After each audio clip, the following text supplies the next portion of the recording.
Welcome, one and all, to the Hard Rock Show. I'm Andrew, and this week we are joined again by Bill, who's below me on the screen, Dave to the side of me, and then Jeff in the opposite corner to me. So thank you to you guys for jumping in this week. Conrad, unfortunately, had to work, so we'll see how we go with getting him back into things. Conrad's working. His health froze over.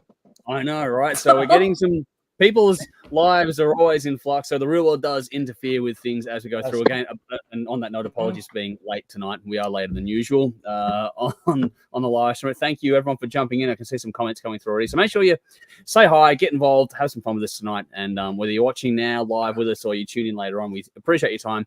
There's reference tracks for everything we're talking about in the description box. We'll share them as we go through in the live chat too. And like, follow, subscribe, all the usual stuff that everyone gets you to do. There's a link to our website in the description box. And also, if you'd be so kind, check out our Patreon page too, because any little help you can give us there is greatly, greatly appreciated. More on that to come shortly. But yeah, we have a lot to get through. As always, tonight is round 5 of our 1990 versus 1992 King of the Rift series, which is Persistence of Time from Anthrax going up against the Crimson Idol from W.A.S.P. We're going to continue with the game we started last week with Build a Playlist, which is where we go through the first 5 Yngwie Malmsteen albums. So we're calling it the Polydor years, as coined by Jeff. So this time around, we're going to go through and pick our tracks from Marching Out, and we're going to go over the scores from last week's choices from Rising Force. Belle is here, which means she's going to do the Who Am I album edition this week, which is fantastic to get into that one. And we'll have all the usual stupidity as well. Make sure you check us out on telly. We'll be on TV, Channel 44 tonight after this at 10:30 p.m. local time there. And also 10:30 p.m. Saturday night on Channel 31 in Melbourne. You can watch all that sort of stuff via CTV Plus app or at the website ctvplus.org. No, ctvplus.org.au. What else? I'll get there eventually. Rowan's here. He's giving us the horns as always. Nicole's here saying, evening all. Good to see you. Adrian's here. What's up? Good to see you. Hey. Conspiracy Guru. Good to see you, man. He's going greetings. Hey. And Steve Green is saying Shotgun Mistress. We are big fans of Shotgun Mistress. We'll have more to say in the near future. And I'm hoping to line up an interview with them as well. There's more, like I said, there's more to come in a second. David's here. G'day, all. Good to see you. Michael is going, good evening, everyone, but he's going, yay, Belle. So there we go. After a couple of weeks off, it's good to get Belle back. So we're rapt to have her here. Thanks, Michael. Hey, your birthday message on YouTube was awesome. Thank you. I appreciate that. Oh, there you go. That's cool. So get involved, folks. Say hi. Terry's here too. Good. Hi, all. Good to see you, buddy. Hopefully you are keeping well. But yeah, good to see you all. Make sure you jump in, say hi. Before we get stuck into things, we're gonna quickly touch on the passing of CJ Snare from Firehouse earlier this week. It was we did a post on it, which obviously is the right thing to do. But it was great to see. I haven't gotten to every comment yet that came on that post, but the comments that came through, especially some photos and memories being shared that came through to us, that was really, really cool. So I just wanted to thank everyone for putting their thoughts in on that one and for, trying to put a positive thing on that, which is always sad. He was 64 years old, died way too soon as far as I'm concerned. So our condolences again to everyone that knew and loved him, his fans, family, friends, bandmates, everyone, that's impacted by this. But yeah, just one of those things where out of tragedy, if you can try and make something positive out of it, it's really nice that we were able to do that on the, a couple of days later kind of thing after the news broke. So thank you to everyone for getting involved in that little post there and taking that post in the spirit which was meant as well, which is cool. Bash is here as well saying hi all. Anthrax all the way from Guru. We'll get there. Jolie's here. Good to see you as always, Jolie. And Sally's here too. Good to see you. And Sally. T-shirt. Yes, I have the Megadeth T-shirt on this time around. Vinny's here. Evening all. Hope you're all well and warm for those of us in the southern states. Well, I don't know. How cold is it down there for you guys? It's cold in the mornings, not too bad in the afternoons, and then it gets cold again. Yeah. Coming up to hibernation and horror movie weather. I don't even notice. Jeff's indoors. I will say it's actually getting a bit fresh overnight here these days, up here even as well, which is a bit of a interesting extreme because it goes up to like 28 degrees during the day and then drops down to whatever it drops down to overnight. So it's a bit of a pendulum up here at the moment. It's like you're getting frost in the morning and then you're sort of going out into the into town, fucking city my ass, into town and yeah, getting very warm in the car very quickly. Going to quickly do another gig plug as well, just sort of keep things moving along here just to get to it. But Gig plug. Norwegian band Vardruna, or Vardruna would probably be the better pronunciation of that one. They're a Norse kind of Vikings. If you like the show Vikings, you'll probably like the music from this, for example. It's very fitting for that kind of a show. But they have quite a large following, and they're doing their first tour of Australia and New Zealand in January 2025. It was announced this week. So from January 23 to January 30 in 2025, they're playing Melbourne, Sydney, Brisbane, and Auckland. Early bird tickets are on sale tomorrow, Friday, the 12th of April. As you're watching this one now or listening to it, then that's the place to be for that. If you are interested in that, it's the first ever time they've been here, and they've developed quite the following. So if you're curious, go and check out more, because I'm a fan of their stuff, actually. I really like what they do. Not for everyone, but yeah, if you like the folksy kind of stuff, but it's got a really cool vibe about it. It's just a really cool vibe, which is interesting. All right. Quickly here, Vinny says, yep, hibernation inbound. Time to let your back hair grow, lads. Jolie's freezing, pretty freezing for her. And Guru says, son-in-law's from Ballarat. Is that from you? Is far from you guys? Well, from me, yes. Not far from Ballarat, yeah. Not really. 4-hour drive. Yeah, but it's still in the same state. Yeah. It gets colder in Ballarat than down here, man. 4 hours. 4 hours is the border, man. I don't think it's 4 Yeah, I don't know. Two. Two and a half? I don't know.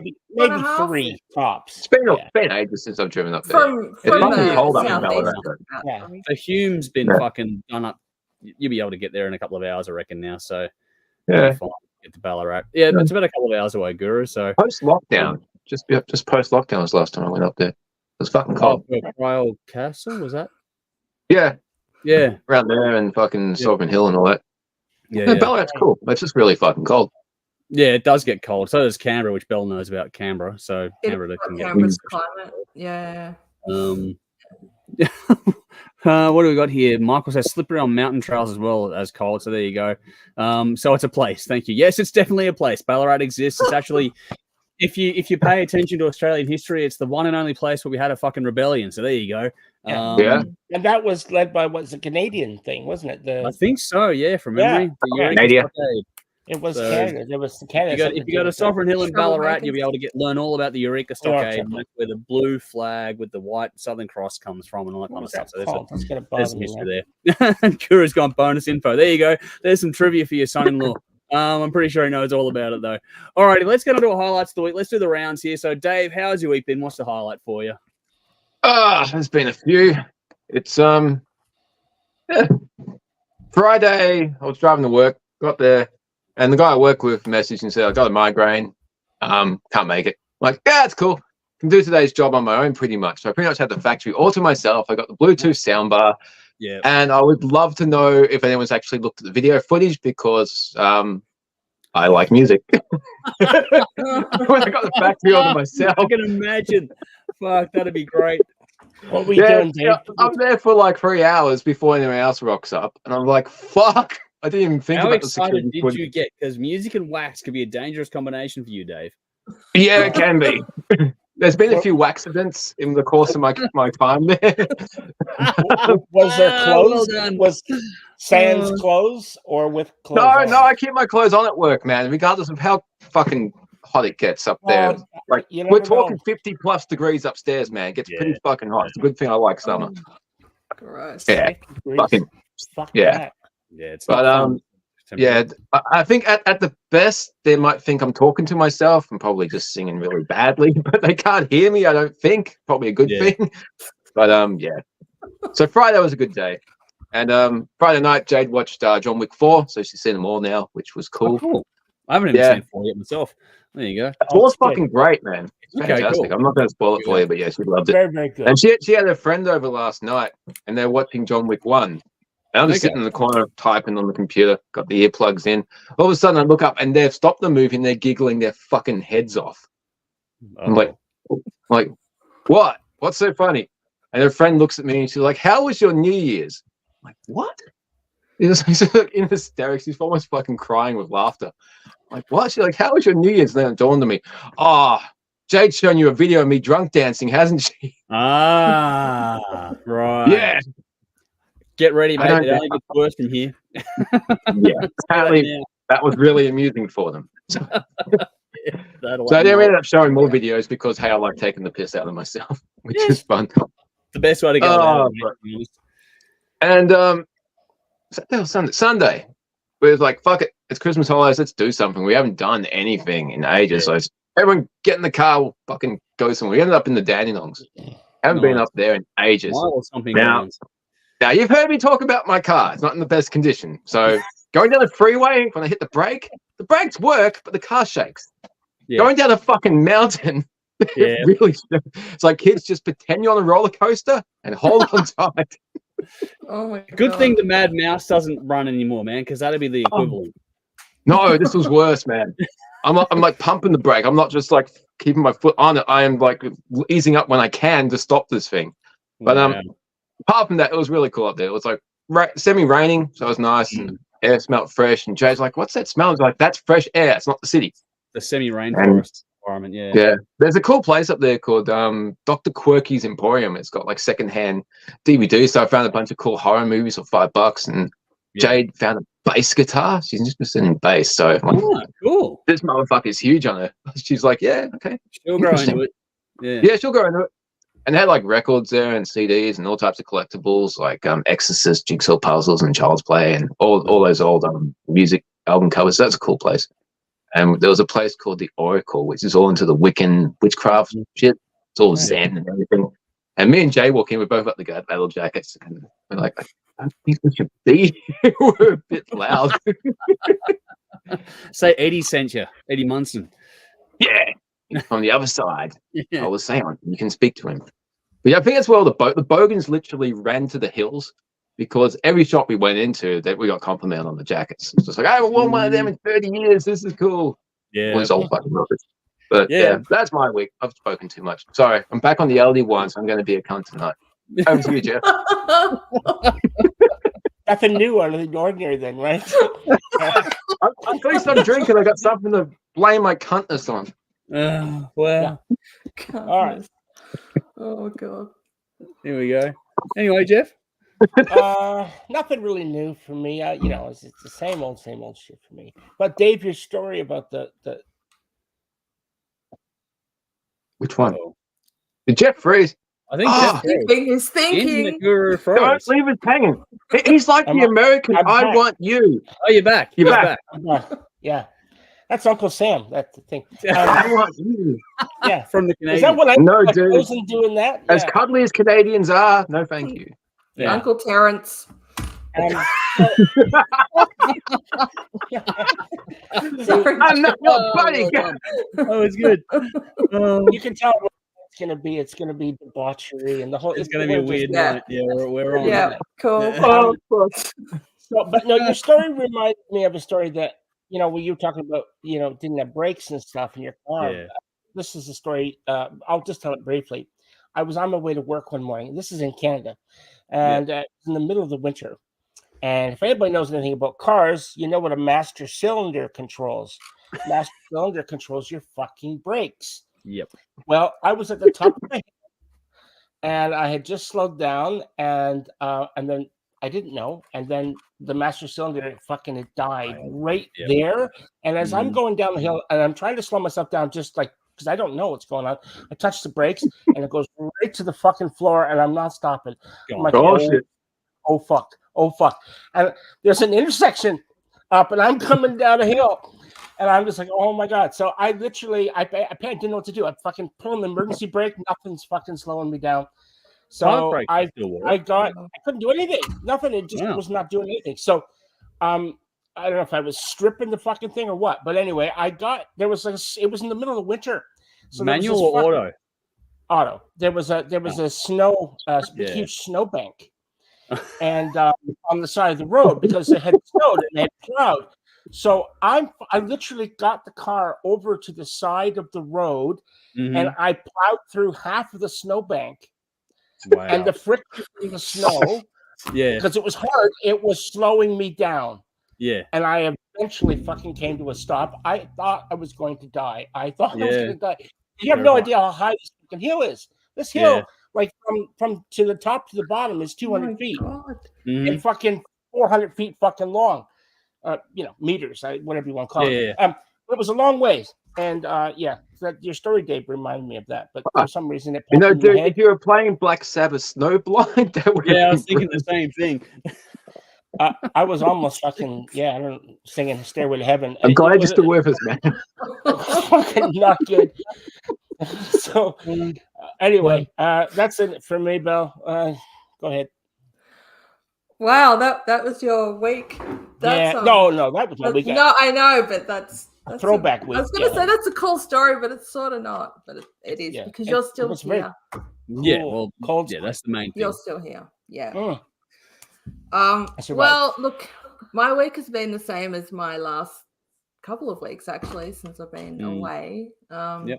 And Andrew, you posting about International Pets Day, which I didn't know about, is quite fitting because that's pretty much been my life for the last few weeks.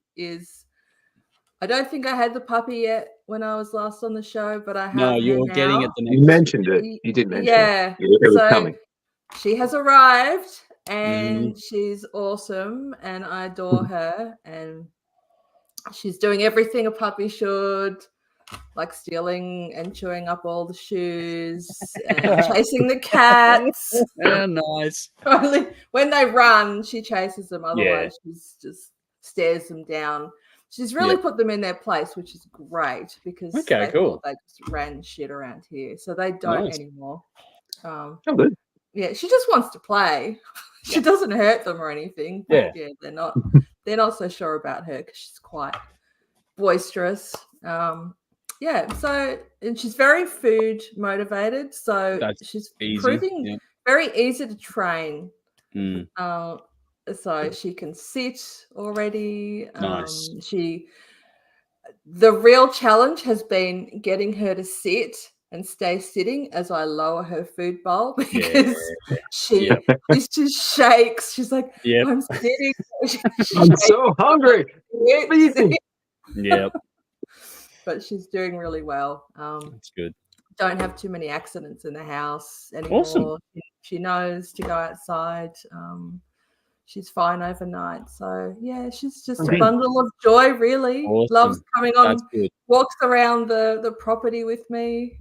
She found a stick today. It was like this giant this little puppy trotting along. She thought she was awesome. Yep. So she's cool. And that's it. Oh, besides the fact that this is the last of my wine, but I am getting a delivery at some point soon, hopefully. So if I get up and leave, it's my wine being left at the door. That's fantastic. Alcohol to your front door. Fuck yeah. No, not to the front door, to this door of this room. We don't get deliveries out here. Yeah. No, this is just asked Dane to pick me a bottle up on his way home. Nice.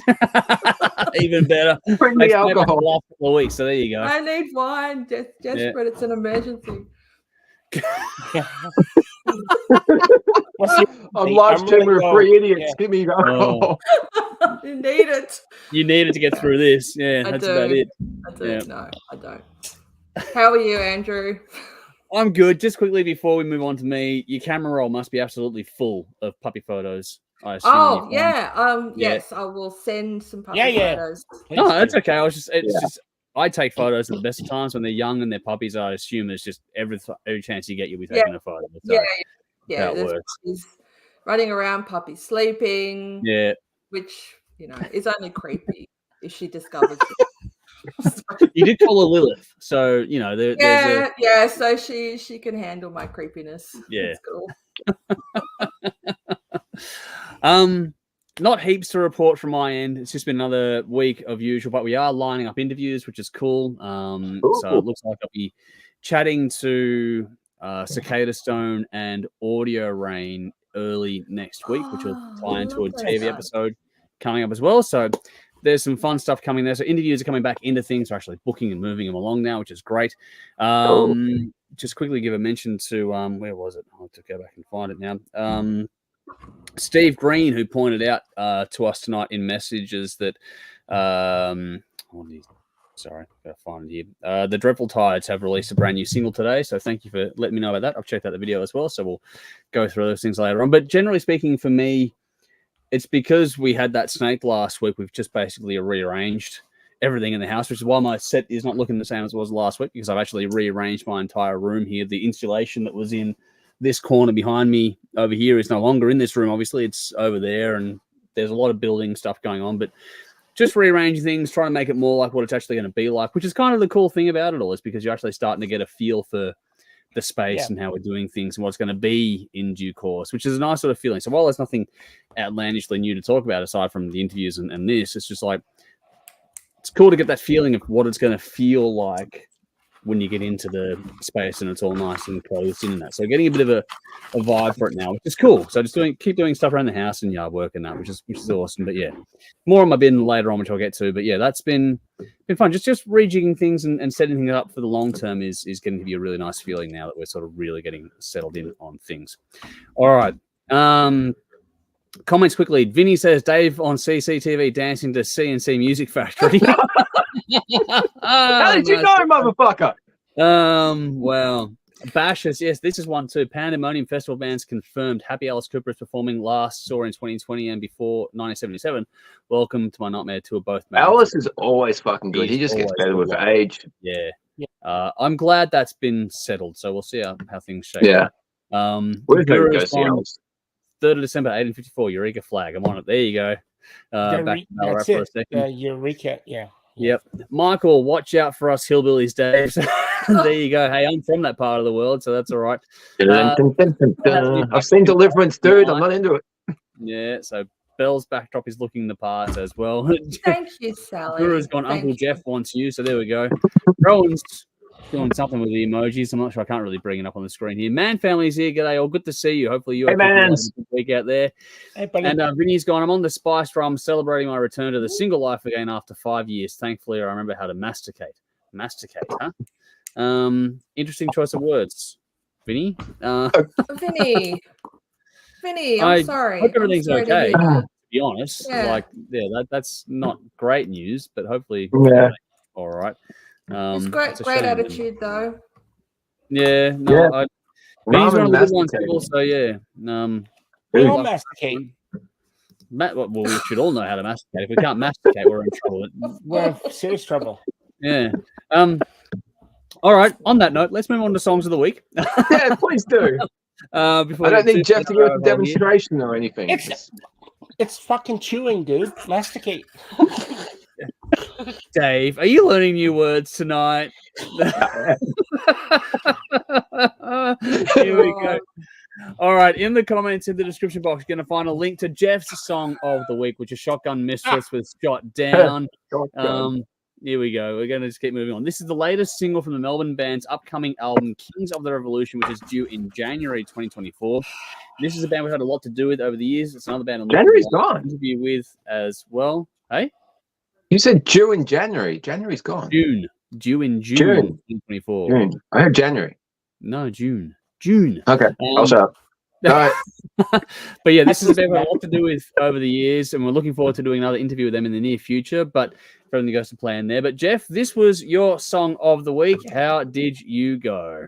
Well, first of all, I have to let you know. So I had to listen to this song a few times, which I normally do. Yeah. But I had to be sure of something because I listened to this song and multiple times, and I'm glad I did. So the reason I'd listened to it was because I listen to my music generally on my Sony 1000 XM4 headphones. Okay, brilliant headphones, love them. Love them. Are you getting a sponsorship deal for this? Well, he's obviously angling for it. It's coming, yeah. So now, for some reason, Shot Down did not sound very good on these at all. Really? It was muddy and it lacked definition. So I'm like, what the fuck is going on here? Either my headset's fucked or something's going on. So I went and listened to the song on my Sony Link earbuds. Okay, they're called Sony Link buds. Yeah, I'm a Sony guy, right? Anyway, it sounded much better. I know. Yeah. Well, Sony's sponsoring this episode. Did you not know that? I didn't know that either. So there we go. Well, there you go. Yeah. Jeff. Yes? I have those headphones, and I listened to that song on those headphones today, and it sounded great. So maybe your headphones are fucked. Well, let me finish my story, and then we'll get to that. I don't know. So anyway, as I said, I listened to my Sony Link buds. Belle, did you buy those headsets on a recommendation that I gave you? Yes. There you go. Now he's really pushing for that Thank you sponsorship. for the recommendation. Because I did. I was fucking. That was Yeah. 6 months ago. I said, hey, these are great headphones. Get them. Yeah. And I didn't know you did. Yeah. All right, cool. Thanks. That's awesome. All right. Sony is a major sponsor of this episode, if you didn't know. Anyway, so I listened again on this time on my So I've got a Bluetooth soundbar system, right? Yeah. And it's a Polk soundbar with a floor woofer. So Polk's in this one as well. So this thing has 10 speakers in it. Wow. It's sound in all directions. It's fucking amazing. It's one of the most amazing things I've ever listened to. So I use that basically to listen to all my songs. When I'm not listening to headphones, I'm playing music on this thing. It's great. Great. It's just awesome for listening to music. It makes listening to music a real pleasure, to be honest. Yeah. It kind of envelopes you like you're at a gig. It sounds coming from everywhere. Okay, so as I said, now I'm a walking advert now for Sony and Polk. Let's get back to Shotgun Messiah, Shotdown. So I'm glad I took the time to listen because on multiple different devices, because if I hadn't, then my review would have been probably far less glorious as it is. I really liked this song. I think it's fantastic. Let's just say, though, as I listened to it, the more I listened to it, it grew on me. Yeah. Every time I listened to it, it was like, wow, this is a really good song. So multiple device listening aside, the writing here is clear and solid. It's bold, doesn't shy away from that. Now, having said that, I'm not going to be, it doesn't break any new ground, but it doesn't have to, right? It doesn't have to. And, you could actually argue if you wanted to that the band, because I've listened to them before, they're kind of playing it safe with this song. They're not trying to break any new ground, but that's not a bad thing. And it's not a bad thing. It's just the way it is. Yeah. So having said that, they have given us a true rocker, in my opinion, that really lifts your spirits, makes you want to crank it up and just fucking move. Kind of like Dave in the factory. That's probably what he's listening to. Yeah. So there we go. So now I'm glad. I am really glad. Headbanging with the hair tucked under the hat isn't fun, but I feel like Scotty in. Well, Scotty in. Well, there you go. Yeah. I identify as bald at work. Yeah, there you go. Well, sorry, dude, bald joke. Sorry. Here we go. All right. Let's just move on. I just don't know how to take that. I don't know how to take that. No, I'm sorry. I don't hate me. A flying fuck. What? I don't care. No fucking hair. All right. So, well, that's my choice. I shaved my I worked fucking for a hair. manager who had no hair, and he fucking hated me. He was a cunt. Well, it's not my fault, dude. Yeah, look, hair is just fucking hair. I'm follically challenged. That's okay. But I shaved the fucking hair. All right. Anyway, so it's a choice. It's a choice. Actually, I'm gonna. It is a choice. At some point soon, I asked Andrew this a few weeks back, and his lovely wife. She recommended some hair dye. And I'm gonna do it. I bought it. I've got it. Now I just have to find the time to do it because I'm scared. On that note, Jody says hello to everyone, by the way. Hey, Jody. Hello, Jody. What did she recommend? She recommended this. I'll show you. It's I can't remember what it's called. It's called Manic Panic. Manic Panic. Yeah. Oh, hair dye. Hair dye. Oh, cool. Yeah. What color? That'll be fun. Electric blue. Nice. Yeah. Nice. Yeah. I'm just worried. Dimebag Gannon. I like it. Dimebag Gannon. I don't know. This could go in weird directions. This is already going there, man. Dude, as long as the carpet matches the drape, you'll be fine. You're assuming there's carpet, Dave. That's bold of you. Like, I don't see his name come up on an order at work, so I'm assuming correct. Yeah. Well, I don't even know where to go now. This song is awesome. Listen to it.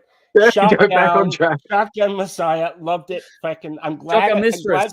Shotgun Mistress. Sorry. I'm glad that my you say Shotgun Messiah as well. Thank you. Yeah. For some reason that I keep fucking it up. Yeah. Okay. Whatever. Let's hope Shotgun Mistress. Review, and that's nothing on what you've said, Jeff. Yeah. It's all Dave's fault, really.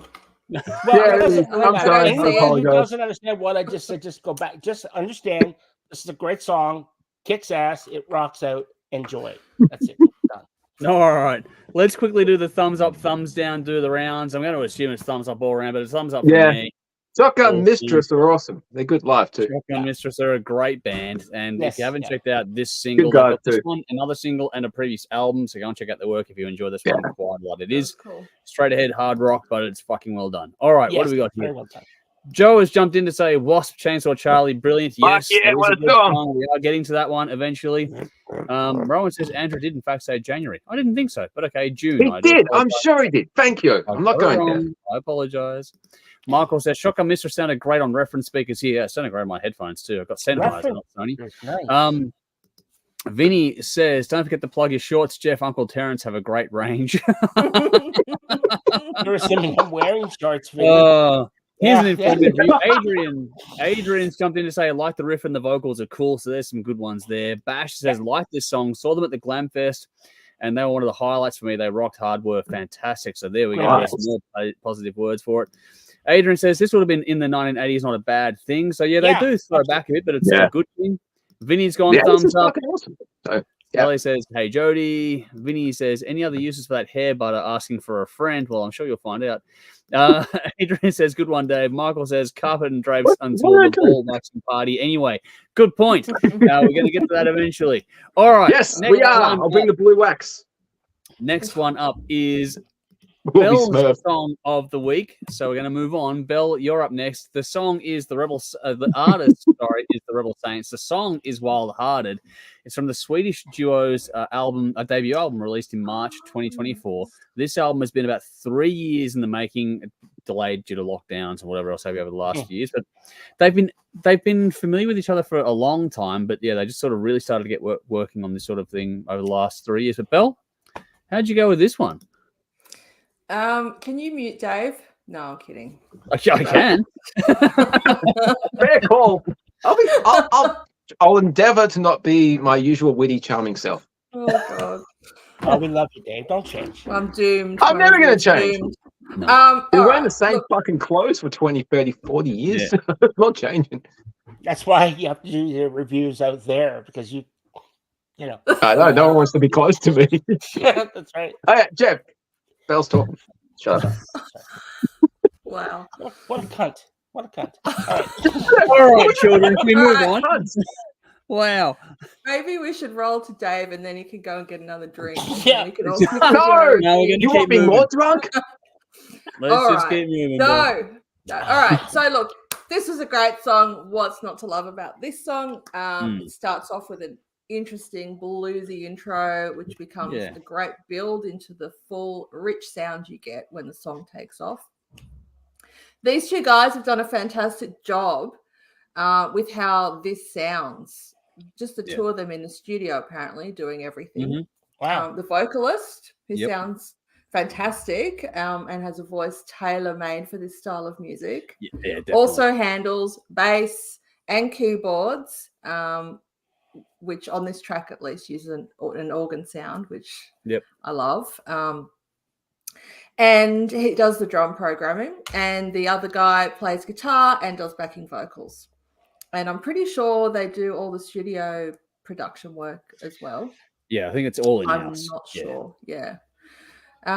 So according to their website, this project or band or whatever it is started out as a re-collaboration to rework songs the two of them wrote together back in the 90s.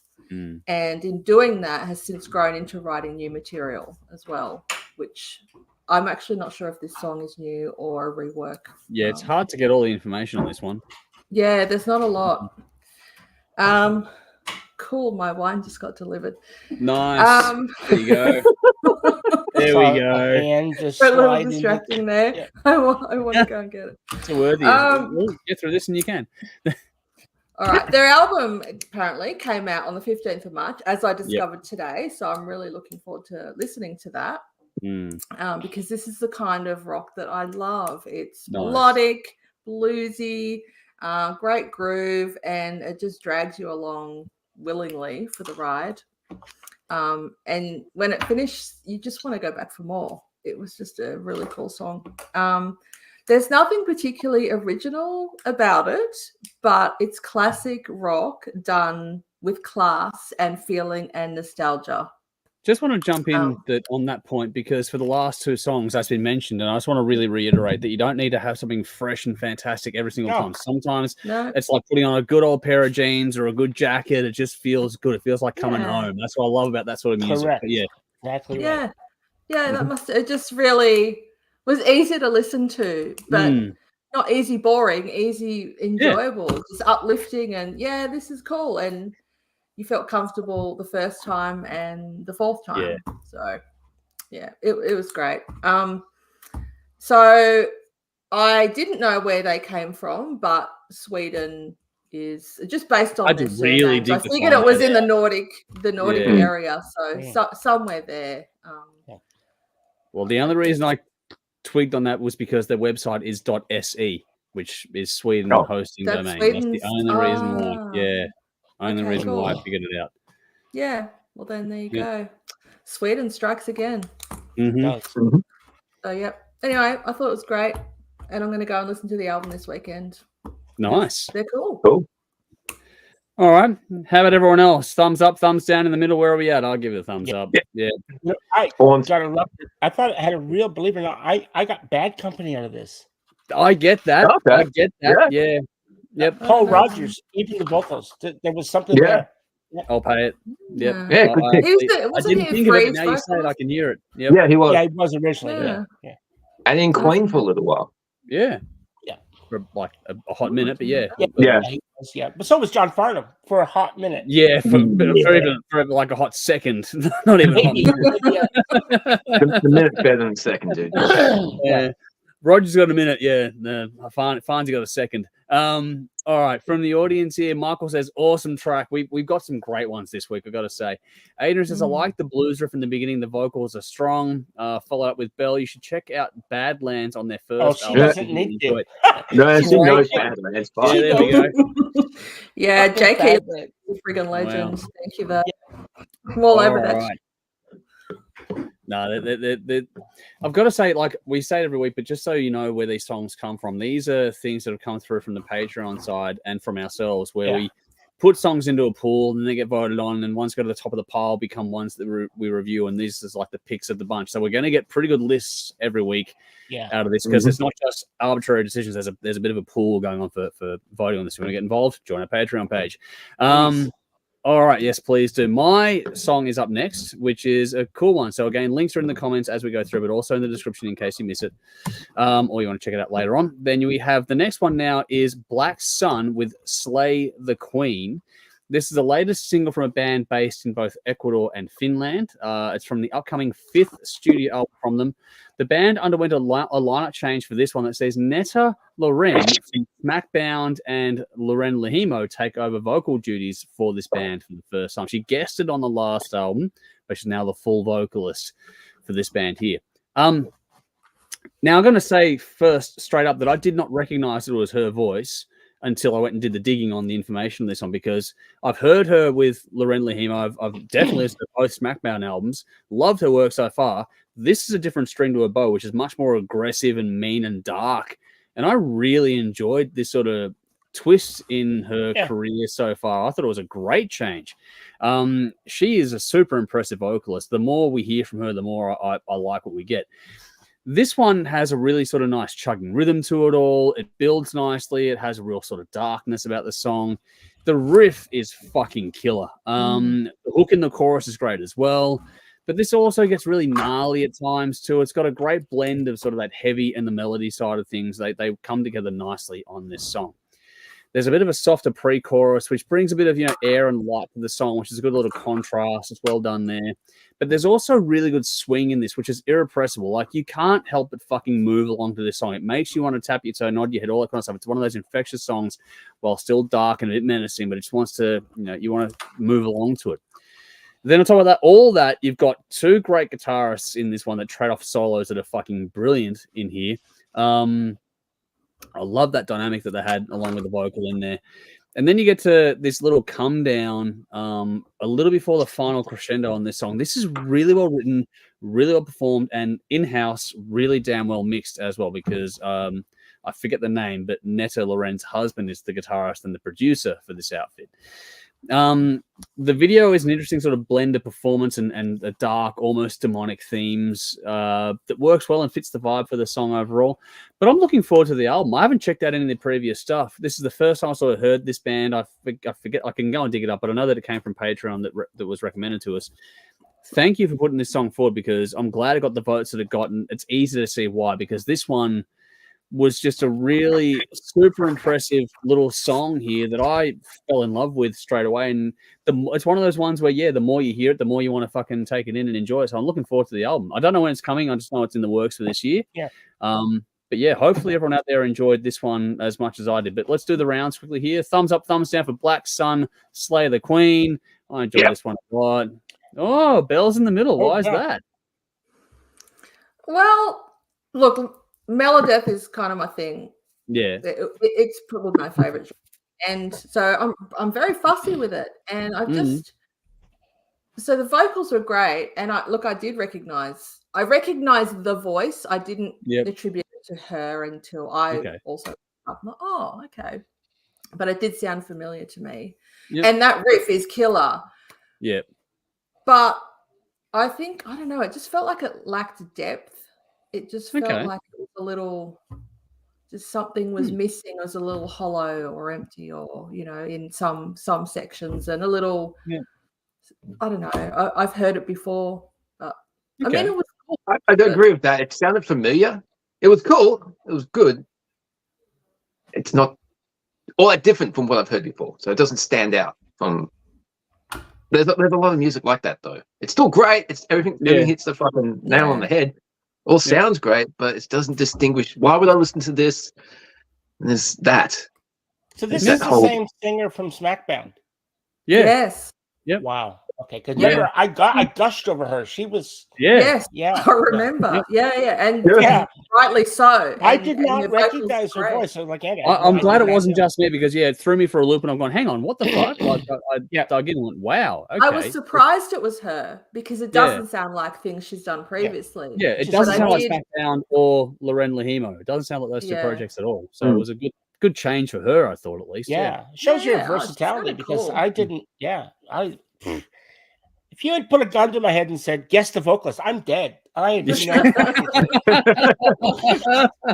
won't do that. They're made for interesting streams. Guess this singer will blow your fucking brains out. Yeah, we won't last very long anyway. We'll all be dead in 30 seconds. That'll be it. Oh, yeah. Show over, straight over. I can work with this. I like this idea. Yeah. Anyway, same idea for a horror novel he's going to write now. Yeah. Yeah, it's the next chapter. Fuck. Sponsor me, so I don't have to work. There's a horror movie like that. I think it's called Unfriended or something, and it's about people online and they get killed online, and while they're talking to each other. Yeah, it looks shit, but cool. I know of it. I've never seen it. Have you seen it? I haven't seen it. No. Oh, okay. If you'd seen it, I would take the recommendation. But if you haven't seen it, no. If you said it looks shit, if I watch it, I'll let you know whether to recommend it or not. But okay. All right. Well, let's go to the audience. Vinny says, I love the song as soon as I heard it. Great pick, whoever nominated it. So there we go. We got some love in the comments. Rowan put this one forward. So there we go. That's where it came from. Rowan picked this one. Michael says another great track. Rowan says, dig it. Yep. Basher says, Black Sun sounds awesome. Has a nice video as well. So thumbs up for Black Sun from Vinny as well. Adrian says, good track, Andrew. Thank you. I didn't pick it, but it's a good one. Sally's gone thumbs up as well. So we're getting a lot of love in the comments. Rowan says that would make an interesting variation of Who Am I? Play 5 seconds of singing, and you have to guess the singer. We could try that. I don't know how well it'd go in getting things blocked in that, but we can try it.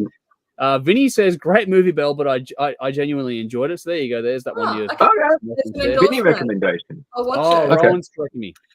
Sorry, Rowan says, no, I didn't nominate the track. I dig the track. I forget. I can go and dig it up who nominated it. I probably will. Whoever did, thank you. It was good. Yeah, it was through Patreon. Where have I got Maybe it? Darren. Go for a second here. It does feel like a Darren one, doesn't it? Give me one moment here. I'll find out. Of this lot, yeah. Or maybe Michael. Michael likes a bit of a heavy. Hold on. We were talking about movies. I watched a movie earlier in the week. What'd you watch? It was one of the best movies I've seen in fucking years. It was called Land of Bad. It stars Russell Crowe and Liam Hemsworth. Wow. Okay. Never heard of it. It's on. No, It's on Prime. Land Okay. of Okay. Land Oh my of God. Bad. It's All so right. good. So Don't good. know it at All all. right. It was What Darren that genre? nominated the song. It was Darren. Darren. Okay. Darren nominated it. So shout out Sorry, to Darren, Darren. for putting this Darren, one forward. All right. Thank you. Thank you. Nice choice overall. Alrighty, Dave, rip the bandit off. Your song is up next. So in the All right. comments description, as always, hang on, get me do the intro. It's the Cold Stairs with Horse to Water. Not doing the Hold Nicky your horses, hijack the Dave. show. So the Cold Stairs, Horse to Water. It's a lead single from the American band's new album, The Southern, coming later this year. This will be the 6th album from the band, who started out as a 2-piece, but it had been a 3-piece since 2022. This will be their first album with this lineup as well. But it's called The Southern for a reason. Dave, how'd you go? Cool. Cold Stairs is an interesting name for a band. I like It this. is. Horse to Water. This is cool. Bluesy driven, laid back rock. It's just for like cruising along the highway or just drinking late at night. This is the relaxation rock. Not the type that put Jimmy to sleep with that Vessel review we did 10 years ago. Yeah. This is like just letting the day just wash away and just kicking back. Lots of good feel to the performances and the songwriting and everything. Vocals are right up in the mix, which I like because there's a focus on the storytelling. It's all about the storytelling and the lyrics. Okay. Did I just drop out? All about storytelling and lyrics. It's out of back? here. Yeah, you're Yeah, back. everyone, we all just fucking did the cycle, and it Yeah. always happens when I'm talking, when I do my reviews. Fucking internet hates me. Okay.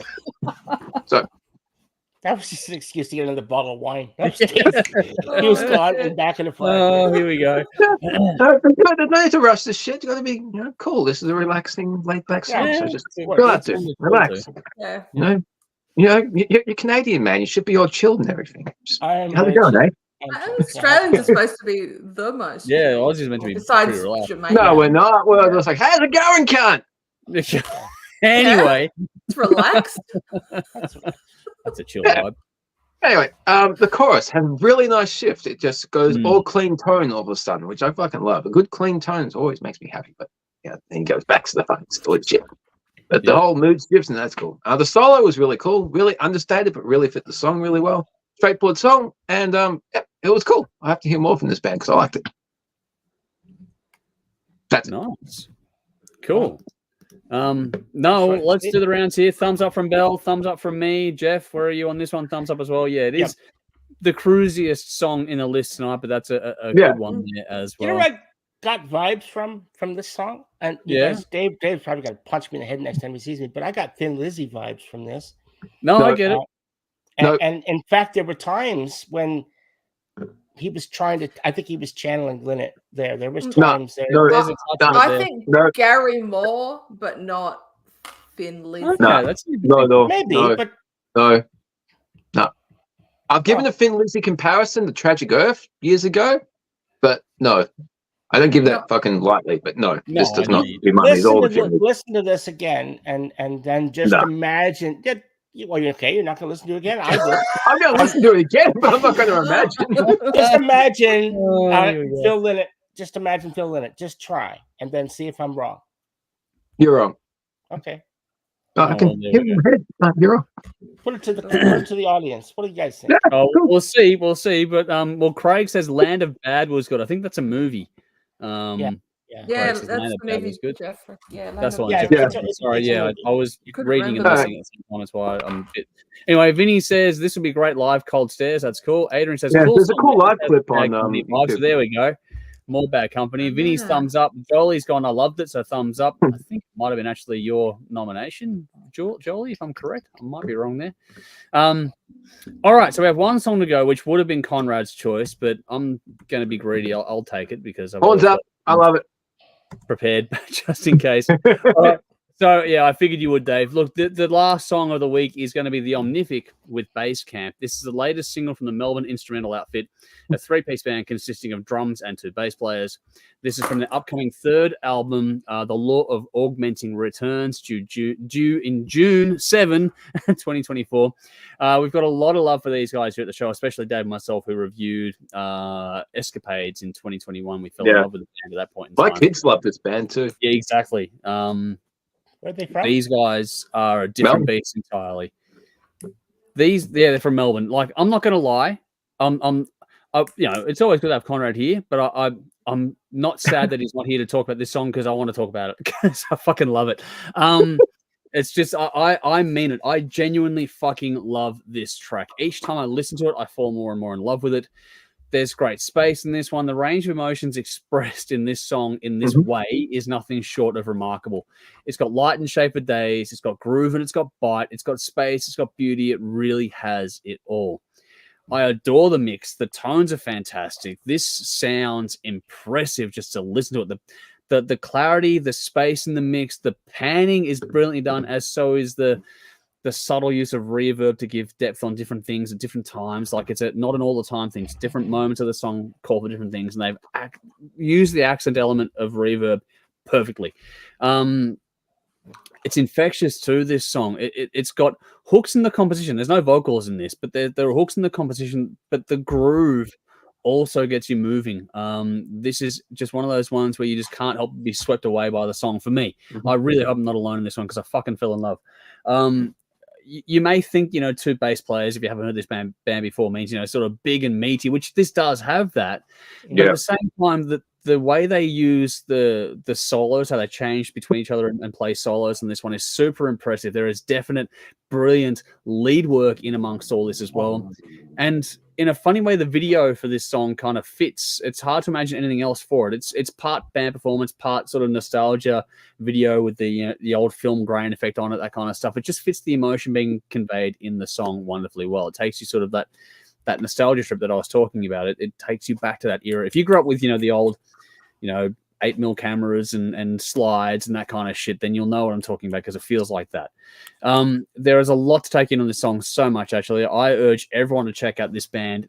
They are so damn good. This song is a great entry point, but if you like this, check out the rest because, fuck, you will not be disappointed. I think these guys are capable of anything and everything. If you get a chance to see them live in a town near you, do it because these guys, I think, could be on the way to something very, very special in the years to come. So look out, world, as far as I'm concerned, when it comes to the Omnific. I think they are one of the most unique and interesting and talented and just right damn good fucking bands out there going around. So that's a fucking rousing rendition from me. I hope I'm not alone. So thumbs up, thumbs down. Where does everyone stand on this one? Yep. I agree with everything Andrew said. The fucking emotion and mood that these two bass players create. Yeah. And it's not just like, let's play up the heaviest fucking part. We'll go right to the bottom and the highest part. But yeah, they're really, really talented. Something unique. Yeah. The expressive range of those instruments is fucking brilliant. So let's see what the audience have to say. It's fun. There's a lot of personality in what it's like what a vocalist would bring, but it's through two bass players. Yeah. It's so interesting. There's nothing like it, and I fucking love it. And their album's fucking great. Check out their old film. Yeah, the Escapades is great. I'm looking forward to the next one too in June. Craig says got a gravelly Only Logan vibe to the Cold Stairs before on the previous track, which is an interesting comparison there. Nicely done. And Charlie says thumbs up, correct. Michael says Cold Stairs, great. Michael says the Omnific really enjoyed this one too, which is nice. Vinny says Basscamp was so smooth to listen to. I actually forgot where I was, like an escape. Well, there you go. That's a good highlight there. Adrian says original tune. I like the bass line, very creative, which is cool. This is more up my alley, which is nice. And Vinny's gone 3 thumbs up on this one as well. So we're getting some love there for it. Also, Vinny, where's the third thumb coming from, dude? I don't know, man. I don't want to know. It's where it's seen. That's if you're worried about 3, Craig's given us like 5, so go work that out. Man, got everybody next year. Basher says, I saw them live recently as support to The Who and was very impressed. 2 bass players and a drummer. The music was mesmerizing. Yes, Andrew, the groove was infectious, which is great. Oh, man. That'd be a fucking great night. Them and The Who. Fantastic evening. and Vinny's gone my doodle for where you're getting the third thumb from. Yeah. Joel's laughing. All right, everyone's having fun. Rory's favorite word. I know, right? Okay, let's get on to time. No, let's just keep going. Let's go to build a playlist. The Yngwie Malmsteen Polydor years is where we're going with this. Where we pick an album from an era, build a band, all that kind of stuff. Now we're building a playlist. So last week we went through and picked songs from the album Yngwie Malmsteen's Rising Force. We're going to get in a second to going on to Marching Out, but we're going to recap the scores from last week. So Conrad had first pick, and he went with Far Beyond the Sun. I went second, had As Above, So Below. Bell chose Now Your Ships Are Burned. Dave took Icarus, Dream, Sweet, and Jeff chose Black Star, coming in with the final vote of the week. Now, who goes last the week before goes first this week? So Jeff will get first pick in a second. But just so everyone is aware, we're going through the first 5 albums, the Polydor years of Yngwie Malmsteen's albums, and we're going to pick one song each along, giving any sort of thoughts we have on it. So just to recap here, Belle looks like she's going to burst into fucking laughter in a second. I'm not quite sure what's going on there. She's struggling. What have I missed? Just keep going, please. Okay. All right. Anyway, she's thinking about that snake video, I'm sure. Yep. That's what it is. But anyway, snakes all over. Look, just to go through the score. So this was along with the vote for the audience choice later on when it came to the W.A.S.P versus Anthrax battle. These are all really fucking close. Like, I don't think we've had a week like this, Bell, where things are that fucking tight that it's split by like half votes. It's fucking insane. Yeah. So ripping off the band-aid, I came in last. As Above, So Below got 1 vote, so I got 10 points for that. Conrad got 20 points for Far Beyond the Sun, which means Bell and Dave, you split the difference on Now Your Ships Are Burned and Icarus Dream Suite, giving you each 35 points, which means Jeff, with the last pick, got the most points, with Black Star getting in 50 points. So that's the score right now. So I'd be surprised if Jeff doesn't win this, because he's like he should know. It is his I put it all forward. Yeah, it was my idea. Yeah. The whole thing. Yeah. But anyway, I've got 10 points, Conrad on 20, Bell and Dave on 35, Jeff on 50. On that note, we now move on to Marching Out, where we choose one song each. Obviously, we can't repeat the choice. So, Jeff, you have first call for this week. Which way are you going? Well, there's a lot of songs on this album. So this album took everything that the first album did well and then just expanded it. So there's more vocals. There's some really cool instrumentals as well. And it's just got a better feel. It's more a cohesive album, I think, than the first album. Yeah, even though the first album was very groundbreaking for what it was, and it really sort of set the ball rolling. And this album, he took that inspiration and then just went somewhere else with it. And yeah, I loved it a lot. So I had this album like in '85, man. I had this album, man. I was like fucking Malmsteen. Yeah. I was flying the flag for Malmsteen. I've always have. The Polydor years. After that, you can get fucked. But seriously, but I have no choice but to go with the song that captured my imagination when I first heard this album. I put it on. You hear that little slow intro, and then it goes right into "I'll See the Light Tonight," and that is my song. "I'll See the Light Tonight." Okay. There you go. Nicely done. So Jeff's gone with "I'll See the Light Tonight." Jeff was kind enough to reach out to Conrad to make sure we got his choice in this week, which is good because he has gone with "I Am a Viking." He had the second pick for this week. So Jeff has taken "I'll See the Light Tonight." Conrad has taken "I'm a Viking." I get third pick, which means I'm up next. Now, just for some general thoughts on this album, what was started on Rising Force, like what Jeff said, was really given full life on this album for me. My question wasn't on whether Yngwie could play. He can play, but it's can he write?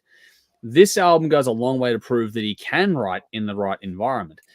He flashes all over the joint, which is great. You expect that, but it's all tasteful. It serves the songs, and this one feels really even.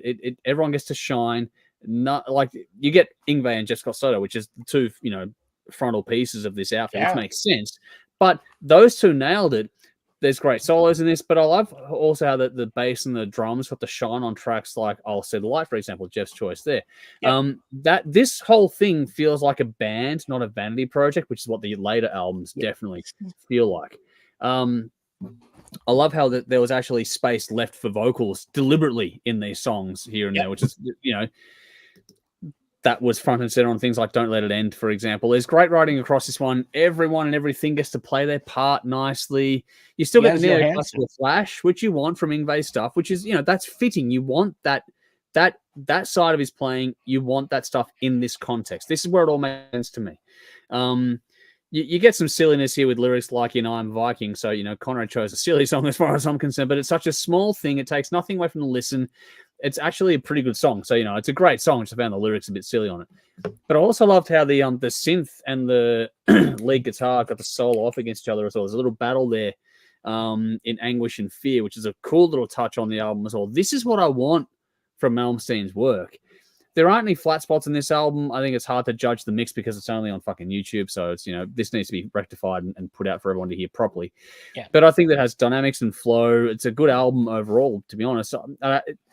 It shows what might have been, which is good and bad in one context, because, it shows what, they were capable of with an outfit like this. And then I think this is the only one they did after this. It sort of changes, doesn't it? Yeah, Jeff's got to go to first 2 albums and then he fired him. And then it's like, you're gone. Why the fuck did you do that? Because you're on a winner with this. I know. Like weird. Anyway, this is a good album. I'll be going back to this one. I enjoy this one quite a lot. This is like the Goldilocks zone for Flash versus Substance for me. So I thought it was good songwriting with enough Flash to make it all work. This wasn't just a wank fest, which I know Bell struggles with those albums just like I do. But that being said, my pick is going to be Don't Let It End. Great song. The fact that there was actual pauses in there for vocals only blew my fucking mind on an Yngwie Malmsteen album. I'm going to put that on the record. Man, these first 5 albums are just the best he's ever done. This is a step up from Rising Force. This is what you wanted. But anyway, that's me done. Belle, you got your song in last time around, but how did you go listening to this? You struggle with this like I do, but how did you go? Yes. So I was really surprised actually with this one. Because, and I was even a bit surprised with the last one, to be fair.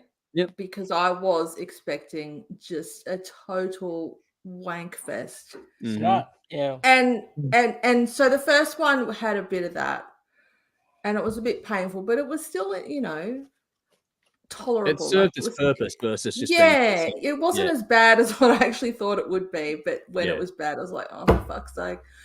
So, but this one, it was like a normal album with boring, solos that were like scales and runs, and they all sounded the same. I'm probably pissing off a bunch of guitarists here. I'm sorry, Jeff, but it starts the same, and it just does. Fucking listening to Bach can sound like that, though. No. Yeah. No. Yeah, he has plenty of fucking runs, arpeggios, scales. It's all in there. No. He has style. It's in there. It's all in Bach. Yeah, but Malmsteen's taking from basic scales and just reusing them over and over. Bach creates interesting things with them. This is not a debate on classical versus Malmsteen. This is just a discussion on Malmsteen's work. Yeah, but it's there. It's classical. It's just the style. Well, yeah, I get that, but I would argue it's absolutely. Yeah, there are plenty of fucking chromatic runs in classical music, regardless of who's playing it. Baroque and roll. Is Bach. Nicely done. Thank you. All right, good. Well, that's a good way out of that. Because I could go on and argue the point, but that's not why I'm here. I can go get some sheet music right now from Bach, and there's fucking chromatic runs in the E minor scale. And so could I. But anyway, we can do that another time, maybe in our own time. Yeah. She just told you that. Anyway, very cool. Sorry, I'll shut. All right, because the songs were structured to accommodate more vocals.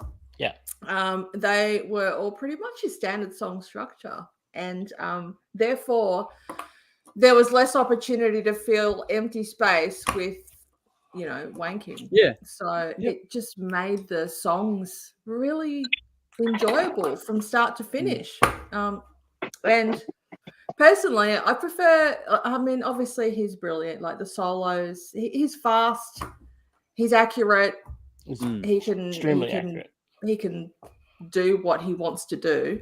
Yeah. But I prefer solos that I can sing it along to in my head. I prefer solos that I can hear and you like the melodic style of songs. Yeah, exactly. And maybe a bit of shredding here and there.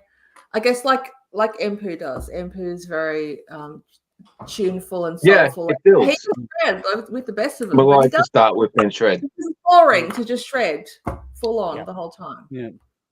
Anyways,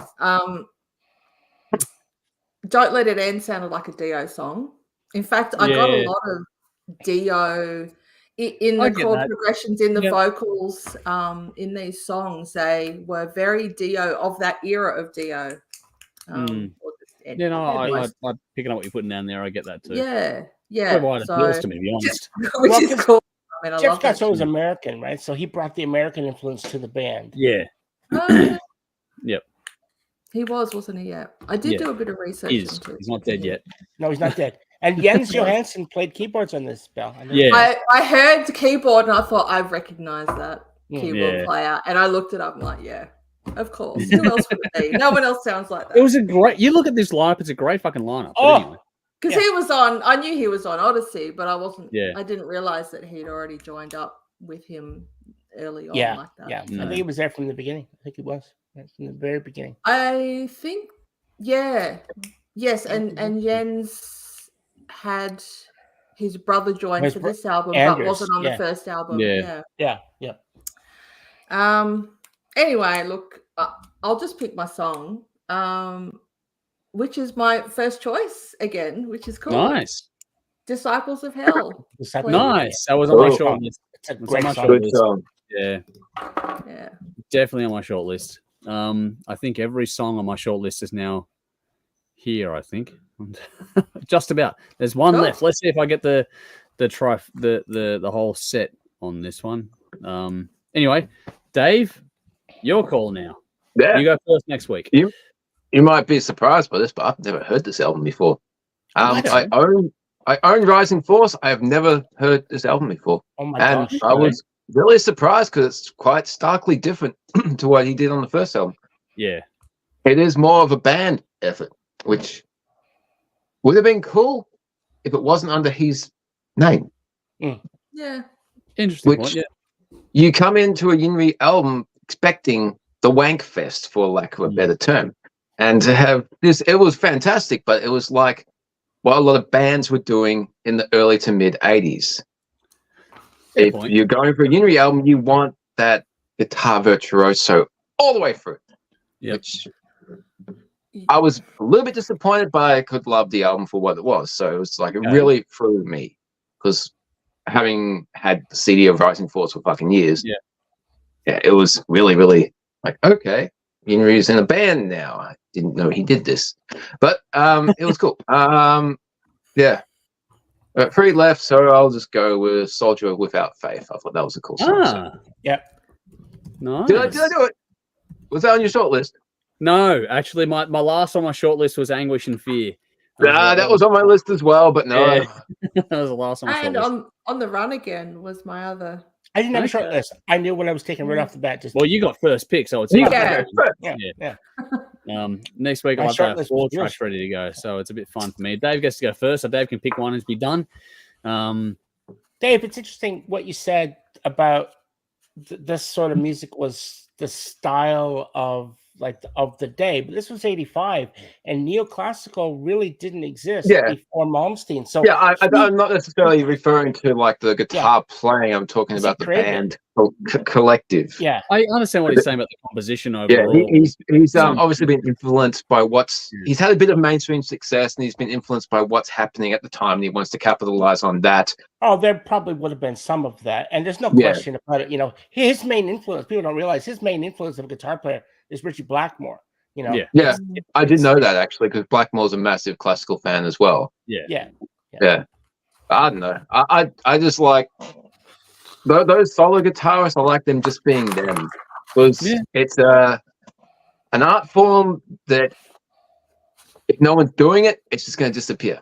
And I know people can't always appreciate it and don't like it, but I fucking love that you just push the absolute boundaries of everything that the guitar is capable of, because if you don't, then it's just going to become a fucking percussion instrument like it became in the 90s. Or there's less, there's more crap. We've been through that and we've seen what it becomes. Yeah. So that's good. Be the best you can be and fucking push and explore everything that beautiful instrument can do. Do you like That's a great counterpoint. Willie John Roth? Do you like Willie John Roth? You probably would like his. Yeah, Willie John Roth's a good one. Yeah, he's a really good one. Because he really explored what after he left the Scorpions. Just wow. Yeah. You can get so much out of that instrument, man. Just keep There's pushing. A lot there to do. Yeah. Be the best you can be. Yeah. No, it's a good counterpoint. Like I said, I know that Bill and I have said what we said, but it's a good counterpoint to what we're talking about, and it holds weight and logic, which is good to have. Next week, we're going to do Trilogy. So that's the album for next week. While the dog is losing his mind. I'm just going to add, the whole reason I did this whole the Polygor years was to take certain people in this out of their on this journey. On this, There's a few people. I knew it, Dave. I knew you were. It was already there. You were already there. But there's a couple other people here. This is definitely out of their comfort. I'm not going to name Jeff. I've been trying to get Andrew to appreciate instrumental guitar music for over 10 years. I know. So it was like, okay, how can I maybe get these people to actually maybe enjoy something that I love? This album, I get it. I like this one. I'll go back. Do you know what? Jeff, I almost purposely fell off my chair when when Andrew liked John Petrucci's second solo album a few years ago. Yeah, I was really fucking shocked. I'll pay that one. That was good. I struggle with this. Great fucking album. I struggle with it. It's got to be impressive. But that said, you take me to things like when I love the shit out of that. So there are pockets of this that I will fall in love with. What do we got here? Adrian says, I'm a Viking. I'll set light tonight. My favorite tracks of Marching Out. There we go. Rowan says mine too, Adrian, which is cool. Craig says the first Ingve albums are the only ones I still listen to. Okay, interesting. Michael says Black Star, easy for me. That's on the last week's one. Rowan says tempted to pick Light tonight, but I think I'm a Viking. So there's one. I'm a Viking. That was my number 2. And I agree. It's a silly song title, but I thought, it's fun. This is silly. He's writing the song came on. I'm like, whoa, this is chunky. It was. I believe the lyrics were all written by Jeff Scott Soto on this. I believe so. Yeah, I think he's the mainstay of that. Yeah. Because he's not a Viking, but Malmsteen is. I just like donuts, man. Let's not get into that one. What do we got? Adrian says, Andrew nailed it with his take. Well, thank you for the kind words there. Basher says, hey, Jeff, who are the singer on this album, Odyssey? Well, on Odyssey, I don't know, but on this album, it was Odyssey Odyssey is Jolene Turner. Jolene Turner, there you go. And, the next album is Mark Bowles, if anybody's wondering. And we keep track. Vinny says, there's a part of me that applauds his eclecticism, like an Ingve museum of sorts. Well, there's an interesting point there too. Craig says, Jeff Scott Soto on this one, Jolene Turner on Odyssey. Adrian says, Mark Bowles on Trilogy, then Jolene Turner. We're getting a fucking whole lot here. Michael says, okay, we don't have to push Bell and Andrew out of the way at Malmsteen's gigs. I think he's touring Australia again. He is coming very soon, actually. He is. You can if you want. I don't need to be out the front. I don't want to be in the spray zone thing. I've spoken to him on more than one occasion. He's a pretty cool guy, and I know. I've interviewed him. He's a nice guy. Yeah. I'm not going to his concert though. Yeah. I've seen Satriani. I'm happy. Yeah. Adrian says it's not just playing fast, it's vibrato and technique. There's a lot there. But he says, Adrian also says Ingve's favorite singer was there. So yes. That's right. You can play fast and still have feel. Yeah. It's very possible.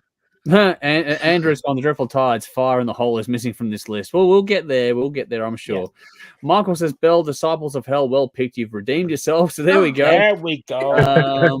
Adrian says, you never heard Marching Out, Dave. Oh, my God. I know. Adrian says, Soldier Without Faith. Great solo. Adrian also says, exactly, Jeff. Great insight. 1984, nobody was saying like Malmsteen, truly groundbreaking artist. Justin, thanks for jumping in. He's gone to Dreadful Tides, Fire on the Hole. Yes, we're getting a lot of love for that song. It is getting pretty sure it's going to be there eventually. And Jolie says, laugh out loud, Bell. So there we go. We have a lot of fun here tonight. But on that note, we're going to hand the floor over to Bell because it's time for the Who Am I album edition to get started, where we get given inaugural 10 guesses or 10 clues, one guess each for us here. So there's, Bell's going to go through to 10 clues. We get one guess each. You guys at home watching or listening can do whatever you want in this regard, but we're going to see who gets there first and who guesses the album. So the album is this time around. It's Who Am I, the album edition. And that's basically, we all know the game. It's all pretty straightforward. It's just that we're doing it with albums as the theme this time around. Now, just before we do get started, Adrian says, I caught an Yngwie guitar at his gig. Oh, wow. Oh, nice. I got a guitar. Neck. We're in smash. Where did you catch it? In the forehead or? Does he go and smash his guitars on stage? I don't know. As the type. I didn't think he did, but maybe he did. Yeah. Let us know, Adrian. Unless autocorrect from pick, but anyway. All right. So that being said, I've set I know where the comments are at. I know where we are at timeline wise. So Bell, the floor is yours. Let's see who gets there first for us. Okay. All right. Who Am I as an album? I was recorded in 1988 in Vancouver, which is in Canada, and released later that same year. I debuted on the Billboard album charts at number 8, moving to number 1 in my second week and remained there for 4 weeks. I also spawned 5 Billboard top 10 hits, including 2 number 1s. Almost 30. Oh. Permanent Vacation by Aerosmith? No. Oh, I'm out. Ooh, no, you're out. Okay. Wow. That's all right. Okay. That's okay. I'll continue. How many clues left, Bill? That was 3, so I'm up to number 4. Almost 30 demo tracks were recorded for this album, and the band originally wanted to release me as a double album, but the record company wouldn't allow it on the grounds of it being too pricey for consumers. With a double album worth of songs to reduce to a single album, the band took demos to a local teen hangout and asked their audience to pick out songs that best stood out for this album. A demo version of House of Fire was recorded as one of these demos, which surfaced in 2014 as part of the band's remastered deluxe edition of this album. Bon Jovi, New Jersey. Yes, Dave. Well done. Nice. Cool. You know what? Because Bon Jovi appeared on Trash, Alice Cooper, and they did House of Fire, but I don't think it's the same song. But somehow that sparked the connection. It was written by Alice Cooper and I heard some. Yeah, I did hear. Child. Yeah. So it was that song. Yeah, well done. Nice. Thank you. 3 in a row. Right. So that's where it ends. Dave. It's funny because Dave and Jeff are like the champions of this fucking game at the moment. Like you two are just fucking winning week on week. Music nerds. But what was it again, Phil? Keep ignoring it, bands. Do you know what? As soon as you said 88, I thought it can't be Guns N' Roses. It can't be Skid Row. Yeah. It's in my original 10 albums, and New Jersey is part of that. So it's just Yeah, for some reason, I think Permanent Vacation was 87. I fucked up on that. It was. Yeah. Wow. Was that? Well, it's funny because just going through comments here, Vinny guessed Motley Crue, Dr. Feelgood. Interesting. Badger says Brian Adams. Adrian says the guitar next. Yngwie guitar neck when he smashed it on stage at the Fillmore in San Fran back in 2007.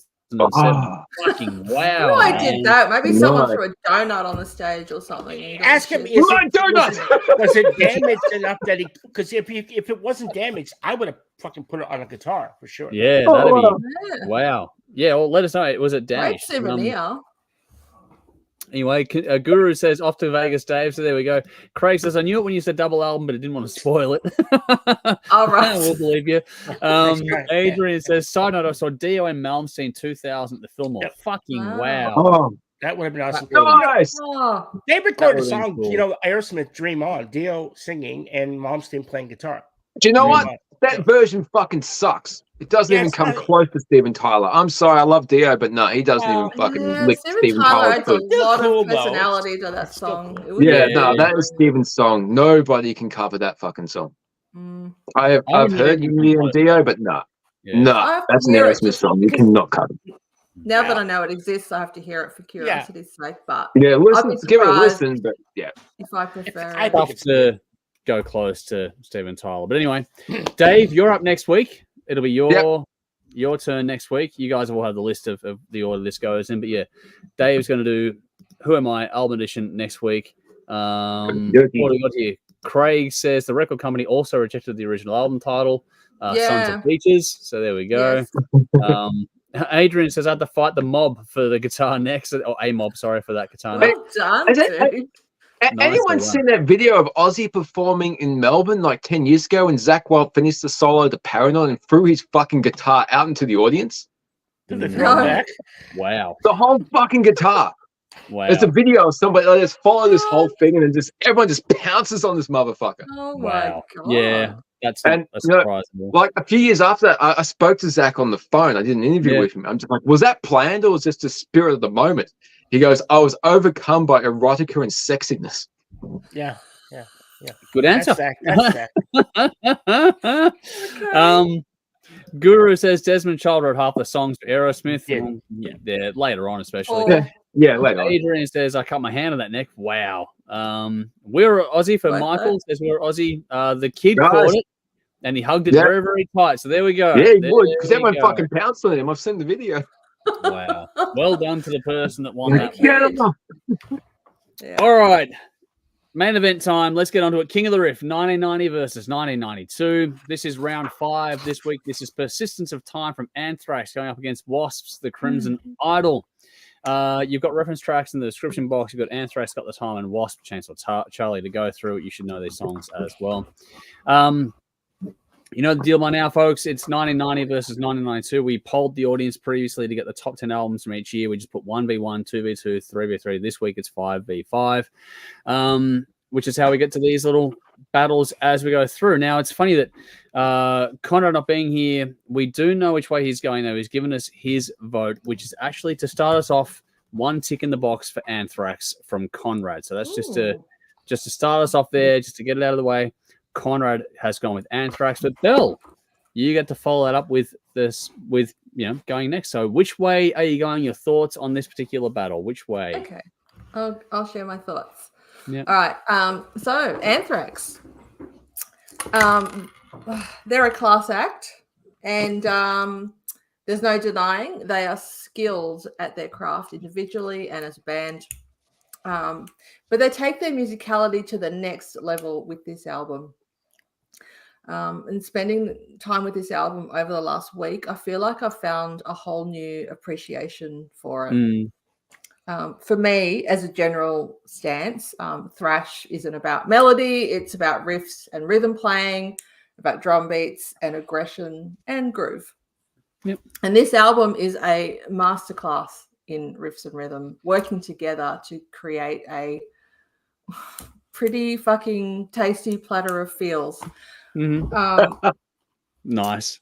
I'll own. I'm just going to own the stupid shit that I write down at the time. You should. There's nothing wrong Everyone, with it. everyone. Nothing wrong with it. We all do it. Yeah, Oh, exactly. Yeah, fair enough. Cool. Everyone worships Puppets and Rust with good reason, but this album really needs more love. And I agree with that. Right Yep. up there as an example of how you create the ultimate thrash album. Yep. This album has a tension and seriousness that is not yet taken to this degree in Anthrax's records. Whatever the reason for that, tension amongst the band, or perhaps just a natural maturity, which has resulted in a progression towards a more serious tone. The tension reaches a peak after the side B double whammy of Intro to Reality and Belly of the Beast, which is finally relieved beautifully with Got the Time. Anthrax also brought a new level of precision in their playing on this album, which I think was needed to execute these songs successfully. There are some longish songs too, and I never actually realized how long some of them were because they don't seem to go for, I think there's a couple of they go minutes. they feel fast. Yeah. 6-7 minutes in some cases. I never realized until this week that they were that long.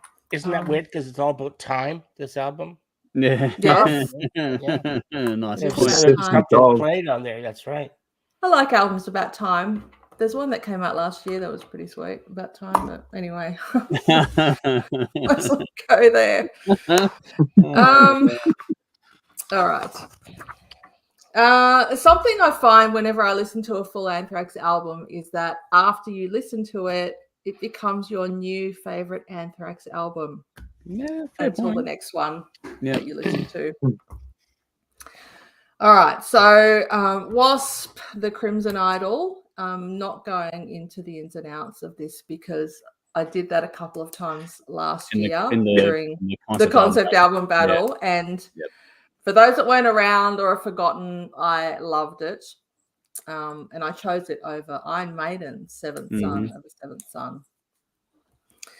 And look, it's a completely different beast to Anthrax.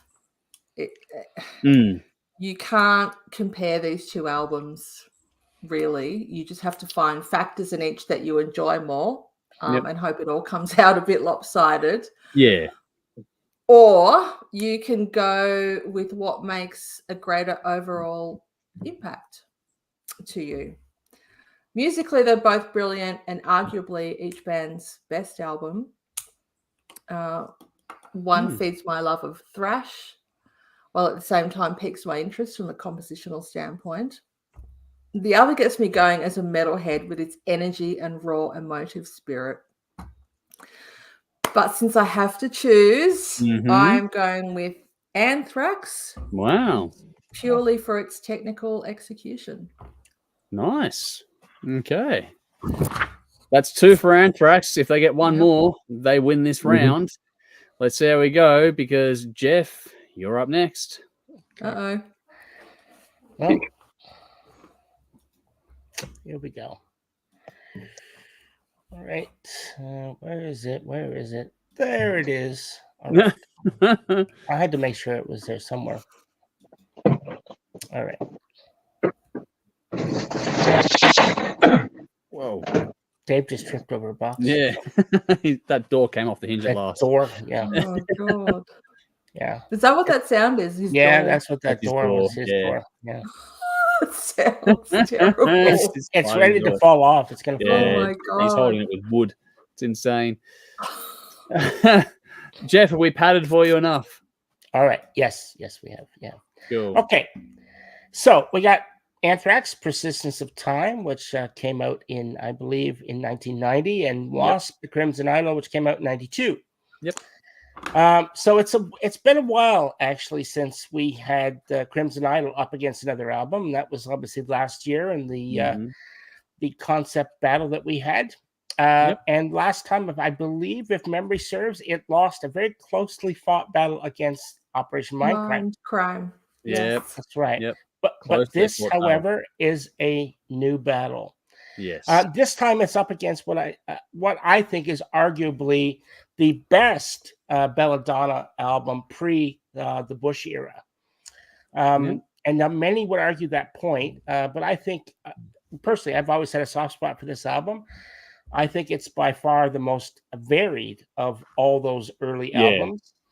The songwriting here that in 3 years would evolve into producing what I believe is Anthrax's best album, The Sound of White Noise, but that's another story. But this battle is about Persistence of Time up against what many people consider the greatest W.A.S.P album of all time. And I think they're right. I think W.A.S.P produced some amazing albums right from their beginning, but this album, it's different. Now, I'll be honest, it's been a while since I listened to Persistence of Time, and hearing it again brought back many memories for me. One being that the song Got the Time, the Joe Jackson cover. Yeah. Was one of the songs that many years ago that my band, we actually covered this song. So I have fond memories of that song and the applause that we got when we played it. Now, the Crimson Idol, on the other hand, it hasn't really been that long since I listened to it, to be honest. A few months, ultimately. You know, when it was up against Mindcrime just a few months back, it seems like yesterday, but I think it was like a fucking year ago. When was that battle? Close to a year now, yeah. It's got to be close to it. Yep. Now, I could go on and break down the songs in great detail, but I think I'd be doing everyone, including myself, a great injustice and just a colossal waste of fucking time. So I'm not gonna. I've said it many times. An album is only as good as the competition that it comes up against in any given battle here in King of the Riff. So Persistence of Time is a brilliant release and therefore deserves to win. However, the competition tonight is far too great. For my money, time has run out for one of those albums, and this is why I'm putting my vote behind the 1992's exceptional concept album, The Crimson Idol, because in my opinion, it simply cannot be beaten. Wow. Well, nice twist, man. Good heel turn. I like it. I like it a lot. That was good, man. Old. I was ready to go to bed. Well, that's it. Yeah. We're done. No, you got to hang on a bit longer, Belle. It's 2v1 now. Let's see. Because Dave might get a final call, but I'm going to go before Dave. So it's me next. Look, people that know me like you guys do, I don't think it'd be a huge surprise which way I end up going in this one. But that said, Anthrax, it's a damn well-loved album. It's got heaps of votes for it. There are some fucking great songs on there. Yeah. Obviously, the cover of Got the Time is something else. But there's also Keep It in the Family, In My World, Belly of the Beast, Hatred. I love Hatred. I think it's a great song. And many more tracks on here that are fantastic. It's pretty much all out attack with a heavy dose of fun. There's a nice little instrumental in there as well to sort of break things up. And the cover, Got the Time, is just a fucking riot. It really is a riot. I can, Jeff, you can see why your band would cover it because it's a fucking fun song. Great song. I can still hear it in my head. Exactly. That syncopation. Dun, dun, dun, dun, dun, you can hear it straight away. Anthrax, like Belle mentioned, it oftentimes gets overlooked in favor of other bands amongst the big four. I sometimes feel like Anthrax is like the little brother of the big four, but I think this album is a big fuck you to that mentality because this one, really makes them stand up and go, hang on, we're here too, and this is a beast. Like. It sets some of the foundations as well for what's to come with, like, this is the last with Joey for, I don't know, 20 years. I don't know how long it was, actually. A long time. Long time, But when Joey returns, you can actually hear the foundations being laid for things like worship music in this album. Like, you can actually hear those moments there. What a great fucking album worship music is. Worship music is fucking phenomenal. So is For All Kings. But anyway, these are two very, very different albums. One is much more thrash, obviously, with that little bit of crossover, which makes Anthrax stand out, and a lot of party about it as well. But the other one is much more moody, melancholic, and emotive. This one, though, is a damn worthy contender. There are other albums from 1990 that this beats hands down, but for me, it's come up against the wrong album. The Crimson Idol is an album that I constantly revisit. I love the depth, the emotive weight in it, the story, just how well it's written and performed.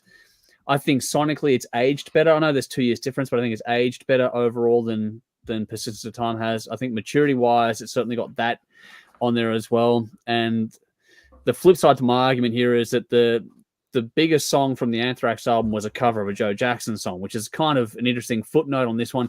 That said, to be fair, on pure numbers alone, Got the Time has been played more than the entirety of Crimson Idol by about 3-1 or more. Like it's in terms of audience participation in that regard, the song Got the Time it blitzes everything in the whole fucking lot.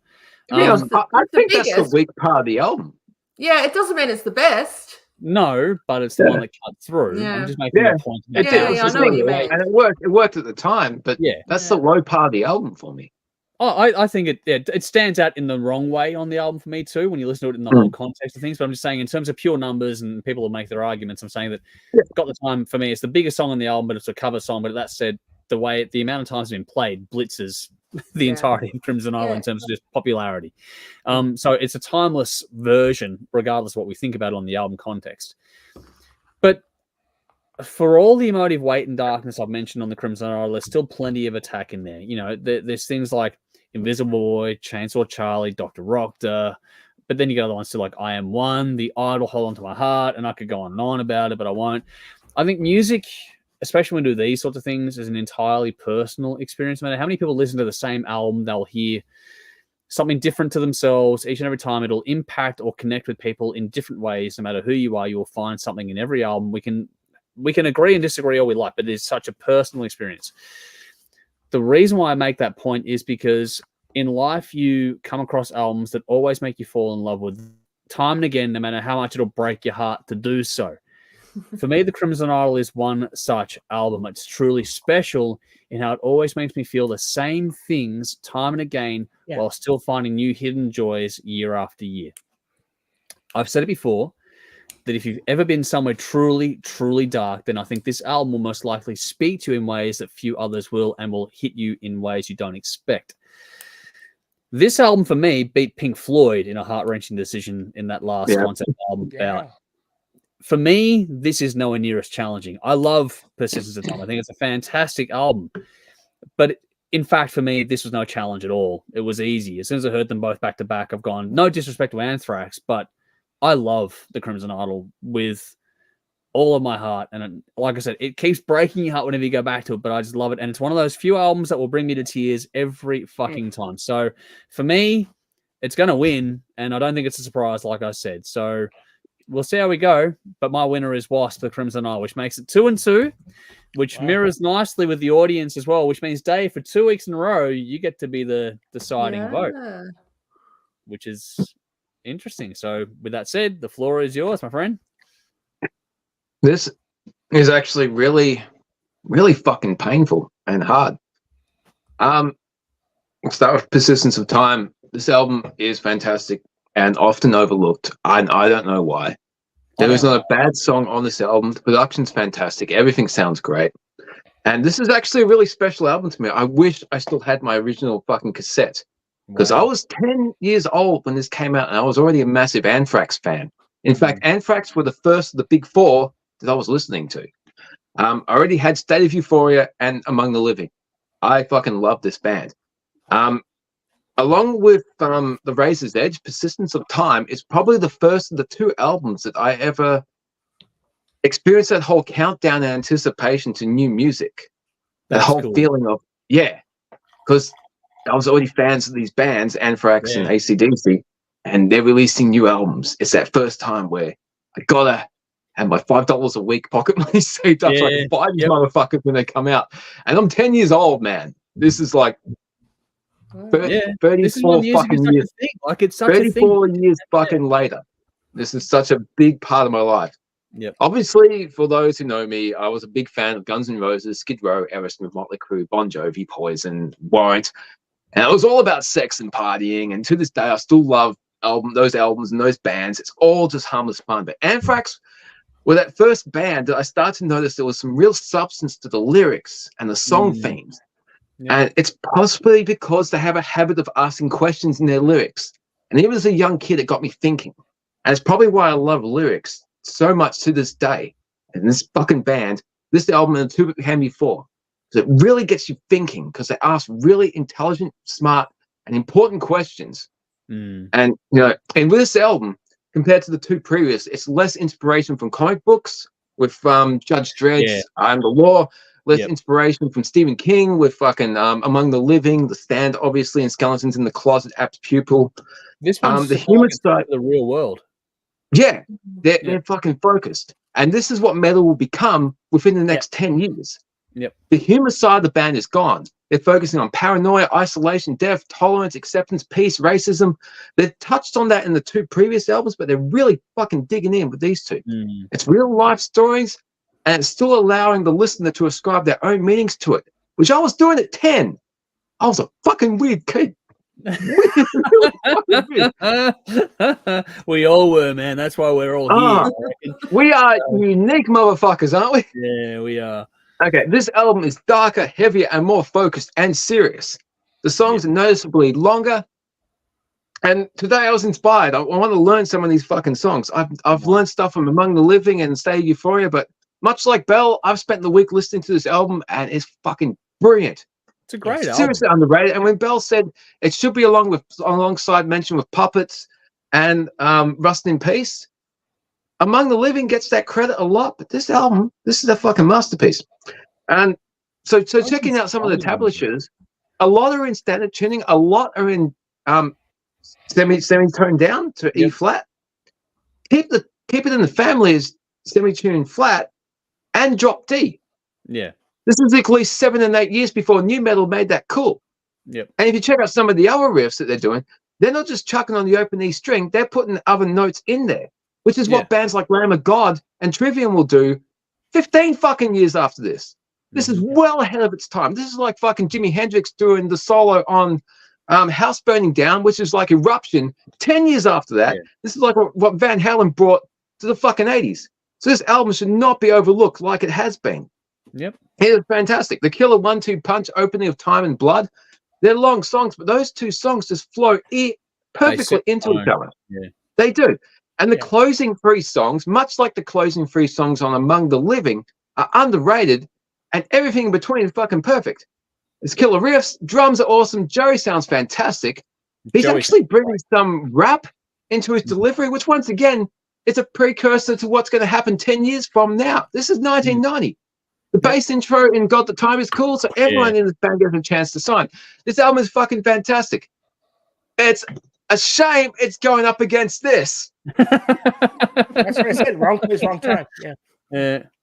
Wrong album for me. I love album. This Is the Time, and there's other albums in this list that it would fucking beat hands down. But yeah, absolutely. Album. But fuck, this is fucking painful because I'm probably going to repeat myself because I'm not going to. There's 3 albums that'll be my Desert Island albums: Crimson Idol, Imaginarium, and Appetite for Destruction. You cannot beat those fucking albums. Everything's done right there. And notice Dream Theater isn't even in there. There is not many albums that can beat the Crimson Idol for me. Not the other 19 albums in this battle series that includes Dream Theater's Images and Words, which is coming up in round 10, or albums in general. This is easily in my top 3 Desert Island list. I spoke extensively about this album countless times last year. I don't want to bore people again, but I have to mention a few things.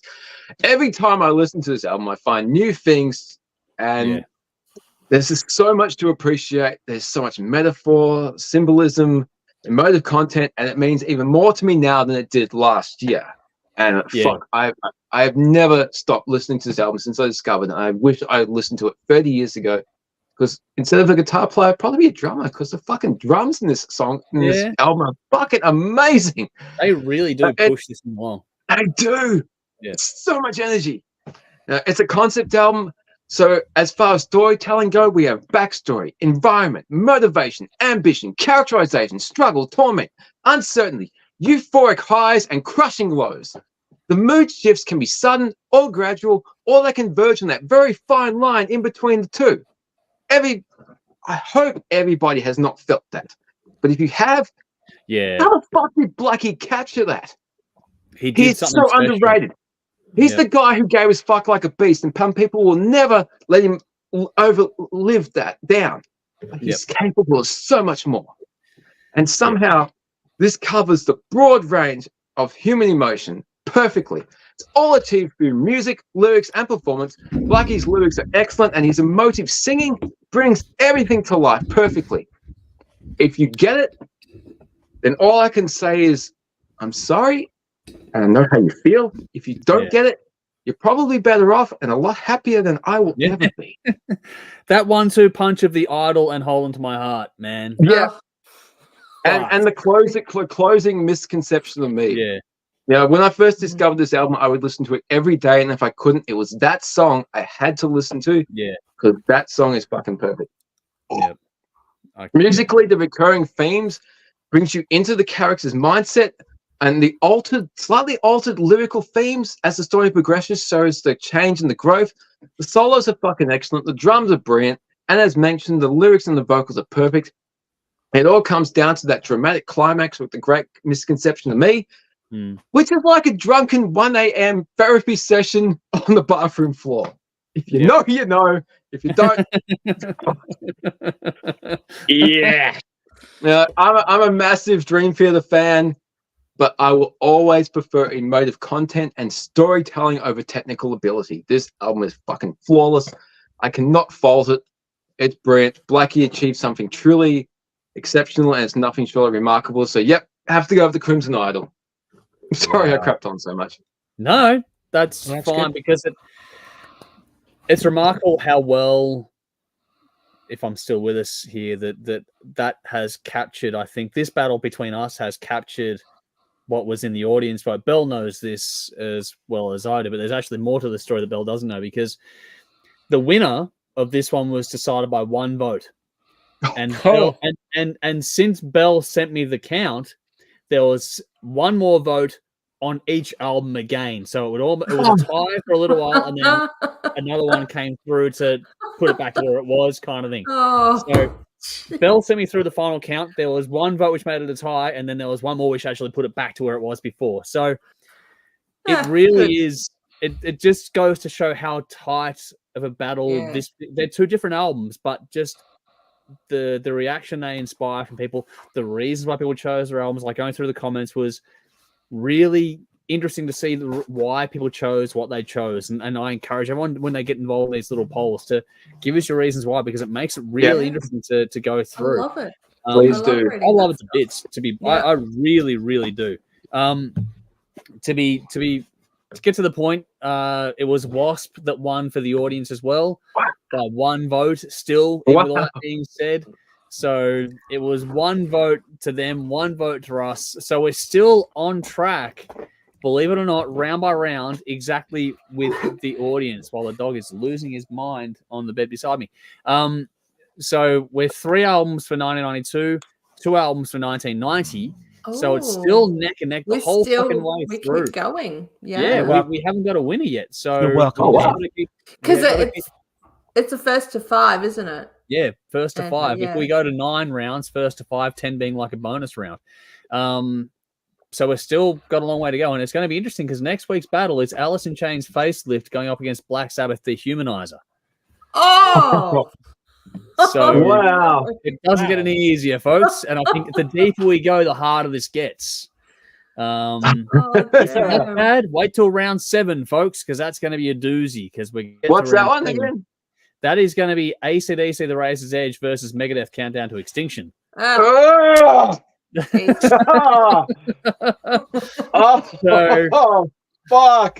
But that's a week after. So next week is Black Sabbath The Humanizer versus Alice in Chains Facelift. That's coming up. So let's get some audience comments before we go to the bin tonight. Craig said Zach is a legend. Go back to the guitar stuff before. Fuck yeah. He says he was in the spray zone when he threw his guitar. Well, there you go. Guru says, I do have a thing for Blackie, but thrash takes the title, which is, there are, like I said before, there are lots of reasons people choosing what they chose, and I like hearing and reading those reasons. Rowan says, Persistence of Time was new to me. Surprised to hear rap mixed in there. I saw a lot of love for this on social media, but it didn't do anything for me, so Crimson Idol for me. TJ says, speaking of long, that's us every single time. Craig's laughing. Adrian says, my favorite albums from W.A.S.P are the first 2 albums. I saw them on the Last Command tour with Kiss in 86 at the Cow Palace, and saw Anthrax with Kiss 88. Wow, at the Civic Center in San Fran. Fucking hell, that's a hell of a story. Wow, man. That's a nice 80s Kiss is fucking fantastic. Yep. With all that said, Adrian follows up with, I'm going W.A.S.P. W.A.S.P and Kiss, my first concert. So there we go. There's one for W.A.S.P. TJ says, Anthrax next album we finished before this review. Well, it's not a review, it's a battle. Possibly. Craig still chuckling. Michael's here. Good to see you. Saying hi. Mate, my brother. Dude, love you to bits, man. We got to catch up again soon. I'll be more sober this time. Guru's gone among living. Yeah, we got a lot of love for that one as well over the years. There's this one called Hatred, really opening my mind to wordplay. Yeah. That's a great song. Great song. Adrian says, I like both albums. I think the vocals are better on Crimson Idol. So there's an interesting point there. Yeah. TJ says, Dave, did you go off to worship at your Mike Patton statue again? I don't think I Dave's like Mike Patton. Yeah, it's like that's Craig says Wasp for the win. Edge Crusher, good to see you. Crimson Idol is a great album, but Anthrax is a legendary album. Agree, Got the Time is the weakest song on the album, but love this album so much. Yeah. TJ says I'm the man, lyric heavy. I'm the man. Not. Yeah. Mistress, they're here. Bloody Ripper, single of the week. Thanks so much, Legends. If anyone listened to the special edition of Persistence of Time on Spotify, there's the second disc or whatever. It's got like the silliest version of I'm the Man. Check it out because it's fucking great. Okay, cool. Yeah, it's all got like the demo versions and the extra live tracks and everything. Yeah, that's cool. Listen, I'm the Man's fun. I'm going to throw this in there because Shotgun Mistress jumped in. They're saying Bloody Ripper, single of the week. Thanks so much, Legends. Hope you're all well. Thank you for jumping in here, guys. Maybe we can take all to Japan with us and do a hard rock show overseas. Yes. That would be fun. Thank you, guys. Love you a bit, man. There a little while ago, but yeah. Have fun. Michael says, sorry, my fault Dave is like this. I got him into metal, so there we go. It's you and Brett, man. You brought Kiss into my fucking world, man. It's your fault I'm a Kiss fan. Oh, wow. Is that a school friend of yours? Yeah, that's Mike. Mike, I've known him since prep. Like 45 fucking years. That's so Holy cool. shit. Like, he's my brother, man. He's Mike. Mike is my fucking one of my oldest friends. Yeah. Thanks for jumping in, buddy. Hopefully you're well out there too. That's great.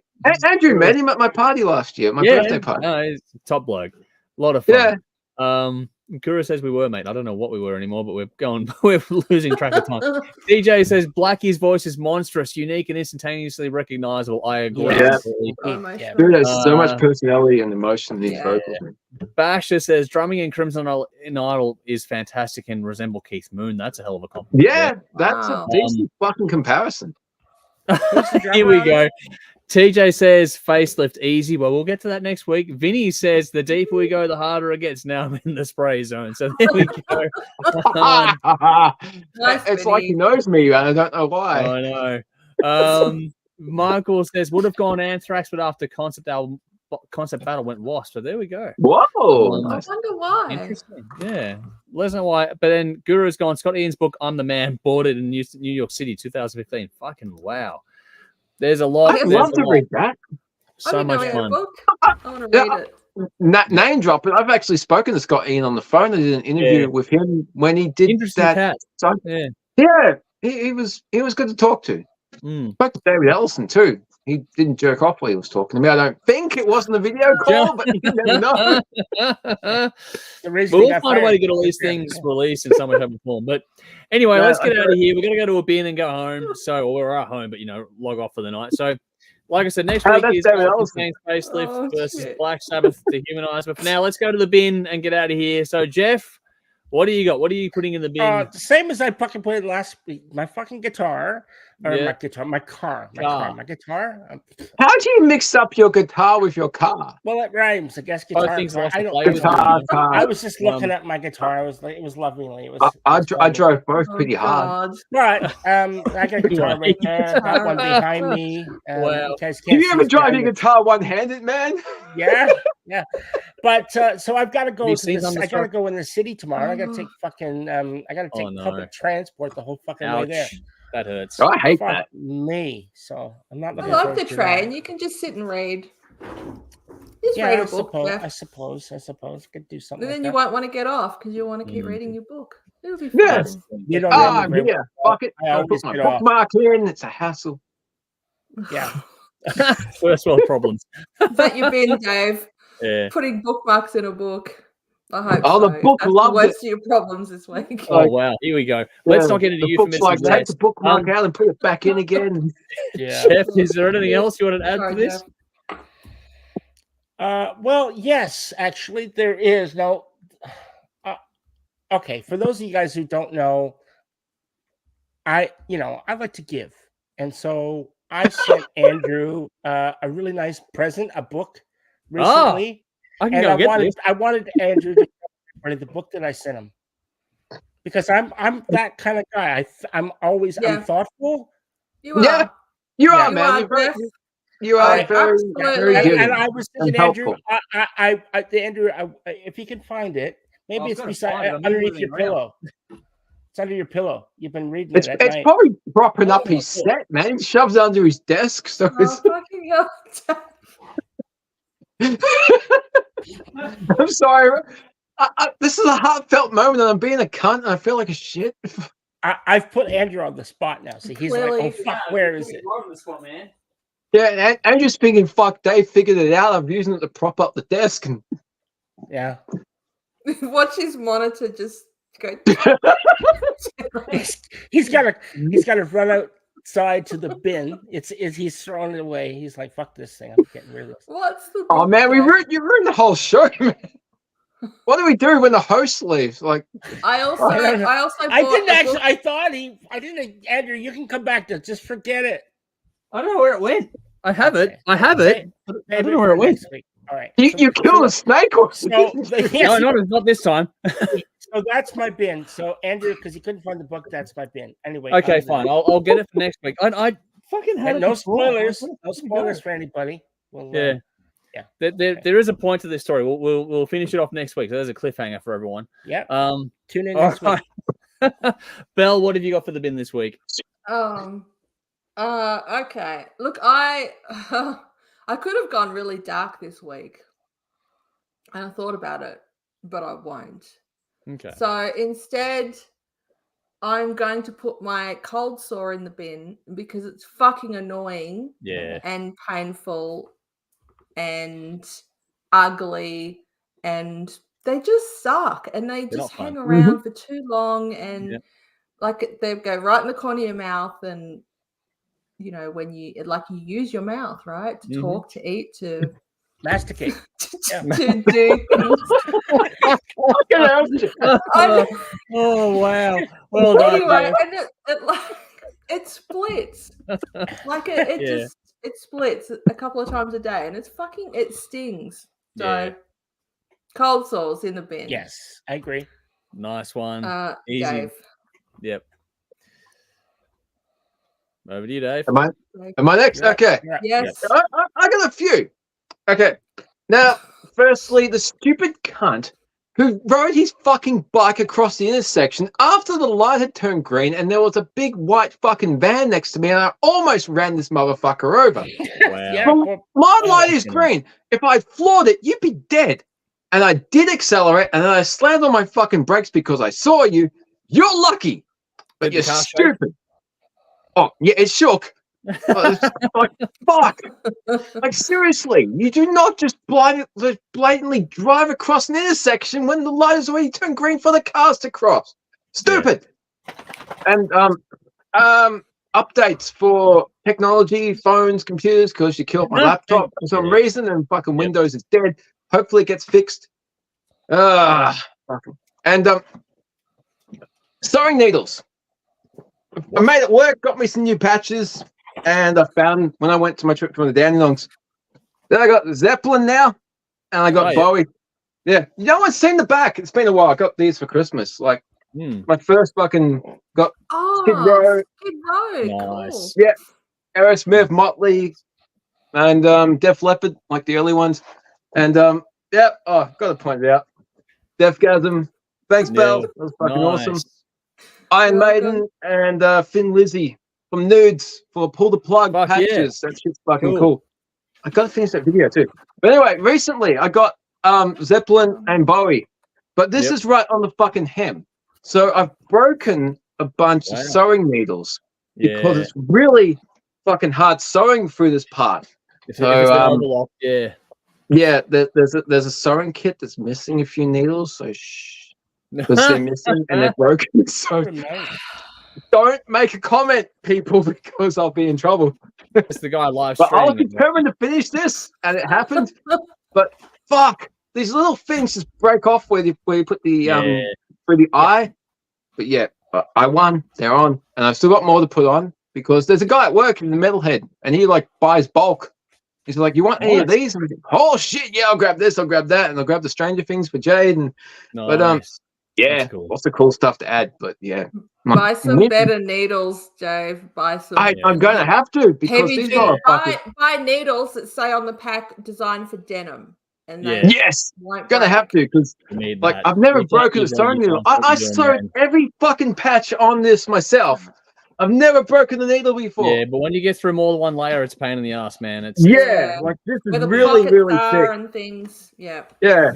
It's like there's 5 fucking layers. It's also locked in, like they get folded and then like the needle starts to bend and it just You're fucking going breaks through, off. It's like nah. Denim. It's wimpy shit. We need fucking metal knitting needles. They're out there, Dave. You just got to find them. That's it. Utopia Records should sell them. Yeah. Speaking of which, they got the fucking Halloween Keepers patch in, which I had to get because Halloween's fucking awesome. They just need the W.A.S.P buzzsaw, and the W.A.S.P buzzsaw can go right there. Nice. Need W.A.S.P. Cool. That'll work. It's like a buzzsaw blade. All right. Damn it. All right. Shut up, Dave. Fuck 'em, boy. Anyway, Belle's playing with her vest is what it looks like. Yeah, so I found this the other day. My vest. So check that out. What is that? What is it? Google it. Can you go? Is that a patch? Hang on, I'll put It's a patch. Is that like a mini disc? Oh wow! All right. Ooh, Dio. Wow. Yeah, that's a patch. Nice. That's cool. It looks like a beer coaster. It came, believe it or not, it came in this. Oh, nice. But you probably have seen me wear that shirt. Ooh. Yeah. Nice. Yeah. Cool. Yeah, I didn't even know it was in there. I was like pulling out the book. I'm like, what the fuck is this? Oh, wow. No, we need more viewers like posting their collectibles, their patches, their jackets, their fucking special editions. Post it to the page, man. Share your shit. Yeah, agree. All right, I'm gonna do a bin, then we get out of here. Did I just really do this hip hop shit? I don't know. I'm just not gonna. Let's just move on. I'm gonna. I did it last week. Last week I put snakes in the bin because we had one in the house. I had to come home from work and get it out of the drawers. But I'm gonna put snakes in the bin again because I had to get one. Was it last night or the night before? I think another one out of the house. So snakes, I'm becoming a snake wrangler really fucking quick because I'm getting them out of the house. It's a new skill. Have you done the Samuel L. Jackson? I am tired of these motherfucking snakes in this motherfucking house. No, not yet. But I think the next one, the next one's going to get it. The next one's going to get it. But yeah, so snakes can get in the bin. Like I got no problem with them. I don't care. Jody hates them though, so this is where makes my life more interesting because Jody can't stand them. So I have to get him out of the house, and yeah, between her and the dog, it's left to me to deal with it. Which is, I get it, but it's just sort of like, okay, cool. That's why I said I'm getting good at handling snakes now. But my other bin for this part here, for those that live rurally in a small town, you'll know what this is like. People who go through tourist spots and they decide to take their trailer on their car into an underground car park. Where the fuck do you think you're going to park that thing? Where are you going to park it? What possesses you to take your trailer to an underground car park in a one-shop town? Seriously, what do you think's actually going to happen here? Not a lot going on out there, I tell you what. No! In the bin, you fuckhead. And I see it all the fucking time, especially school holidays, shit, where people are coming and going.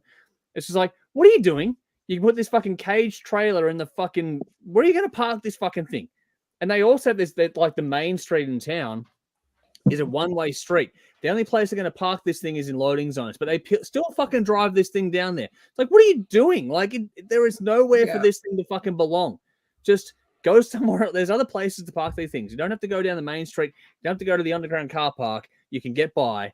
Everything's in fucking walking distance anyway. It's not a big place. So just park somewhere else and do what you got to do. But yeah, I find it remarkable. People just think that level of entitlement, and also people that drive and then park and then decide to park right on the fucking line, which eliminates the space you need for the next car park. Because small town, small towns, behind the time bit, the car parks are smaller. So as soon as someone doesn't park quite straight, it's over. You can't park. So, exactly. I have a big car and I can't park in it. Unless there's room. Yeah, I'm going to piggyback that. Fucking small car parks. We don't have that like the car parks over this side and the car parks over that side are closer than your standard car park, so you don't have that fucking swing that you would have in a normal size car park because they try and squeeze more shit in. Yep. And now imagine people parking in those spaces with a trailer as well. Fucking idiots. Yeah, fuck that. Just fucking blows my mind. More people than a man-sized car rather than these little fucking bitchy cars that people. The things they can't drive the fucking cars. That's the problem. Hello, Caesar. In the reverse of that, people with trailers, there's like specific trailer parking in like Bunnings, for instance. Yes, it is. People with like sedans without a trailer parking in those spots because they're generally pretty close to the entrance, and they stop people coming in with trailers. Yep. Being able to park anywhere. Like that. If you have a small car, use your fucking head, people. Park in a normal car park. Yeah. Just park where it belongs. Just park where it belongs. Whatever you've got, park where it the fuck belongs. Like it's not that hard a concept. But if you're a fucking bike, park in the fucking bike section, not in a car park, you cunt. All right, that'll do us. Let's get the final comments and get out of here. This is good actually. TJ says, "Good news, our Jerry Cantrell got his guitar back." Yes, his original GNL Rampage, which is a brand that I fucking love, by the way. He got his original guitar back, which is good news. It was misplaced. They thought it might have been stolen out of a car, but it was just misplaced between recording and doing other stuff. So I'm glad that it came back. That actually, I saw the video today, and it's actually cool that Jerry did a video saying, "I'm sorry I cried wolf, but I'm happy to cry wolf because that guitar means a lot to him and also to a lot of other people." So it was a really cool. Yeah, very cool. That around. Rowan says, the universe putting on a great eclipse in the middle of the night in the bin. For us in Australia, yes, absolutely. Daytime eclipse. That's what we need. What do we got here? Bash says, Scotty and his with AC/DC. I haven't heard that one. Okay. Really? I don't know. You know what?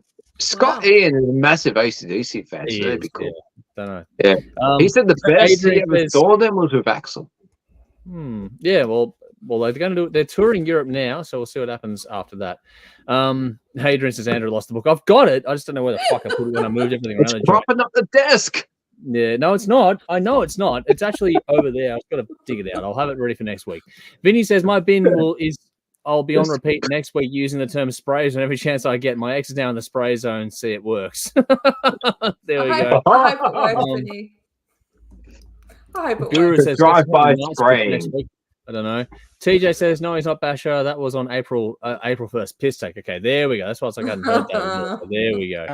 Well, I did put in the bin the whole April 1st, and people were fucking news feeding it. It was just sort of a bit silly. Yeah. Basher says any news on the permanent replacement for Eric Grunwald, Sebastian Bach? Maybe no chance. Not at this point in time. I'm seriously curious to hear them with Lizzie. I'm still holding. It'll be interesting. But I don't know how many shows they'll do. I know that they've booked this next lot, and there's more coming. There is talk of more after that. But as to finding the next replacement, quote unquote, I don't think it'll be Lizzie and it won't be Sebastian. I just think it'll be someone else. I don't know if it'll be anyone that is known right now. I cannot think of anyone who would. Do you know what?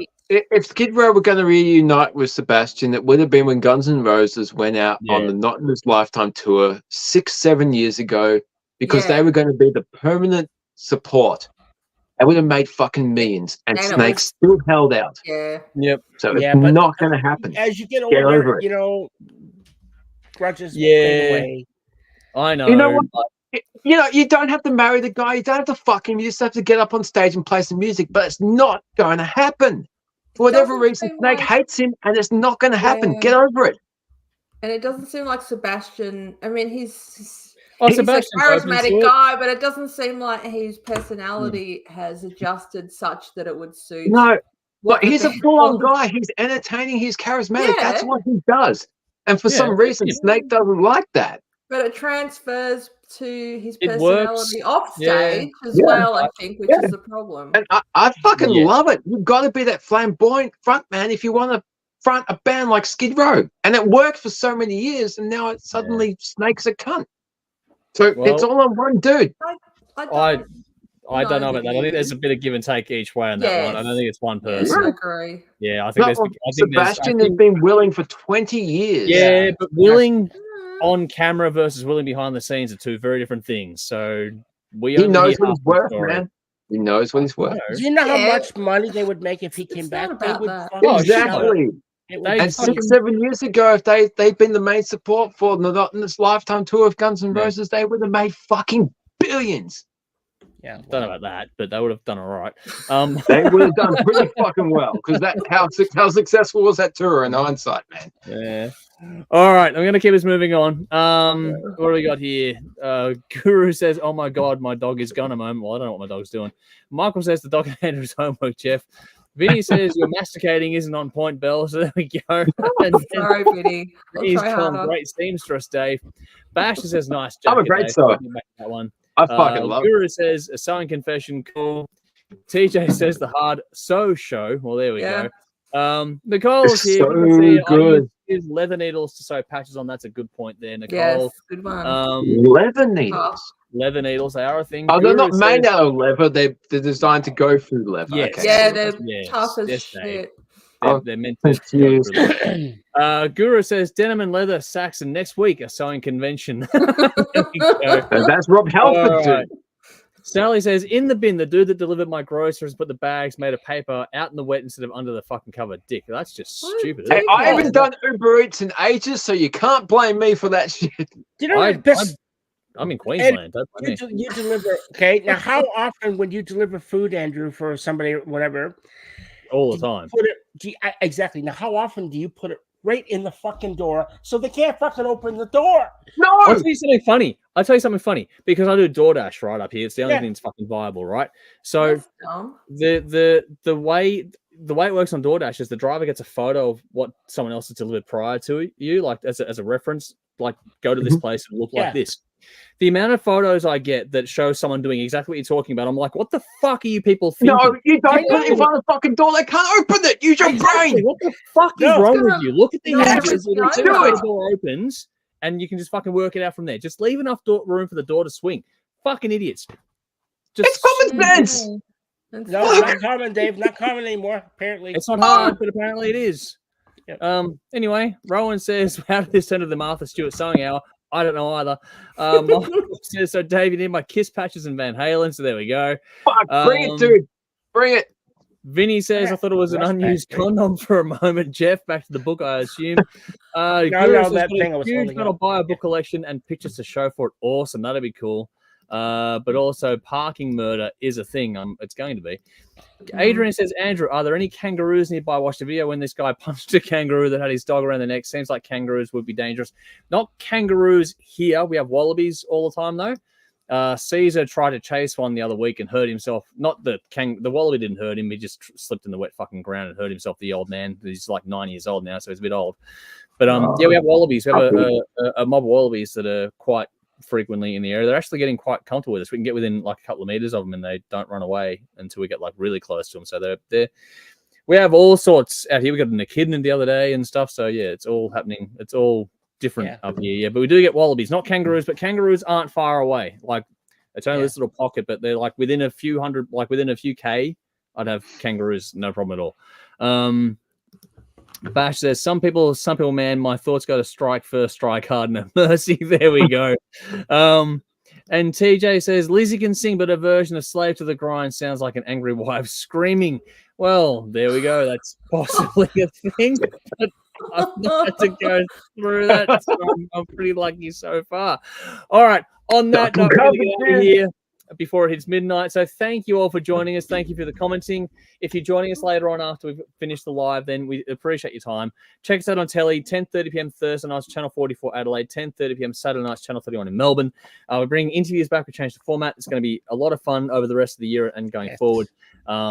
And join our Patreon page if you're so kind. Any help you can give us there. We really need that because me doing interviews now means that I've got less time for everything else. So any and all help you can give us there is greatly appreciated. But besides all that, just like, follow, subscribe, share the word, spread it around, hit the share button, whatever else you can do. Tell your friends about us, get them to join us on the show next week.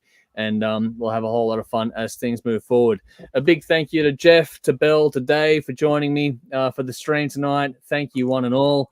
And I think that'll about do it. We got a lot to get through as always, but you know what to do. Hit the links in the description box, check out more of the music and to follow us. All the usual stuff is there. But we'll see you all very, very soon. Until next time around, as always, I'm Andrew, and you know what to do, folks. As always, drink up. Drink up. Drink up. Rock on. Rock up. Rock on. See you soon, folks.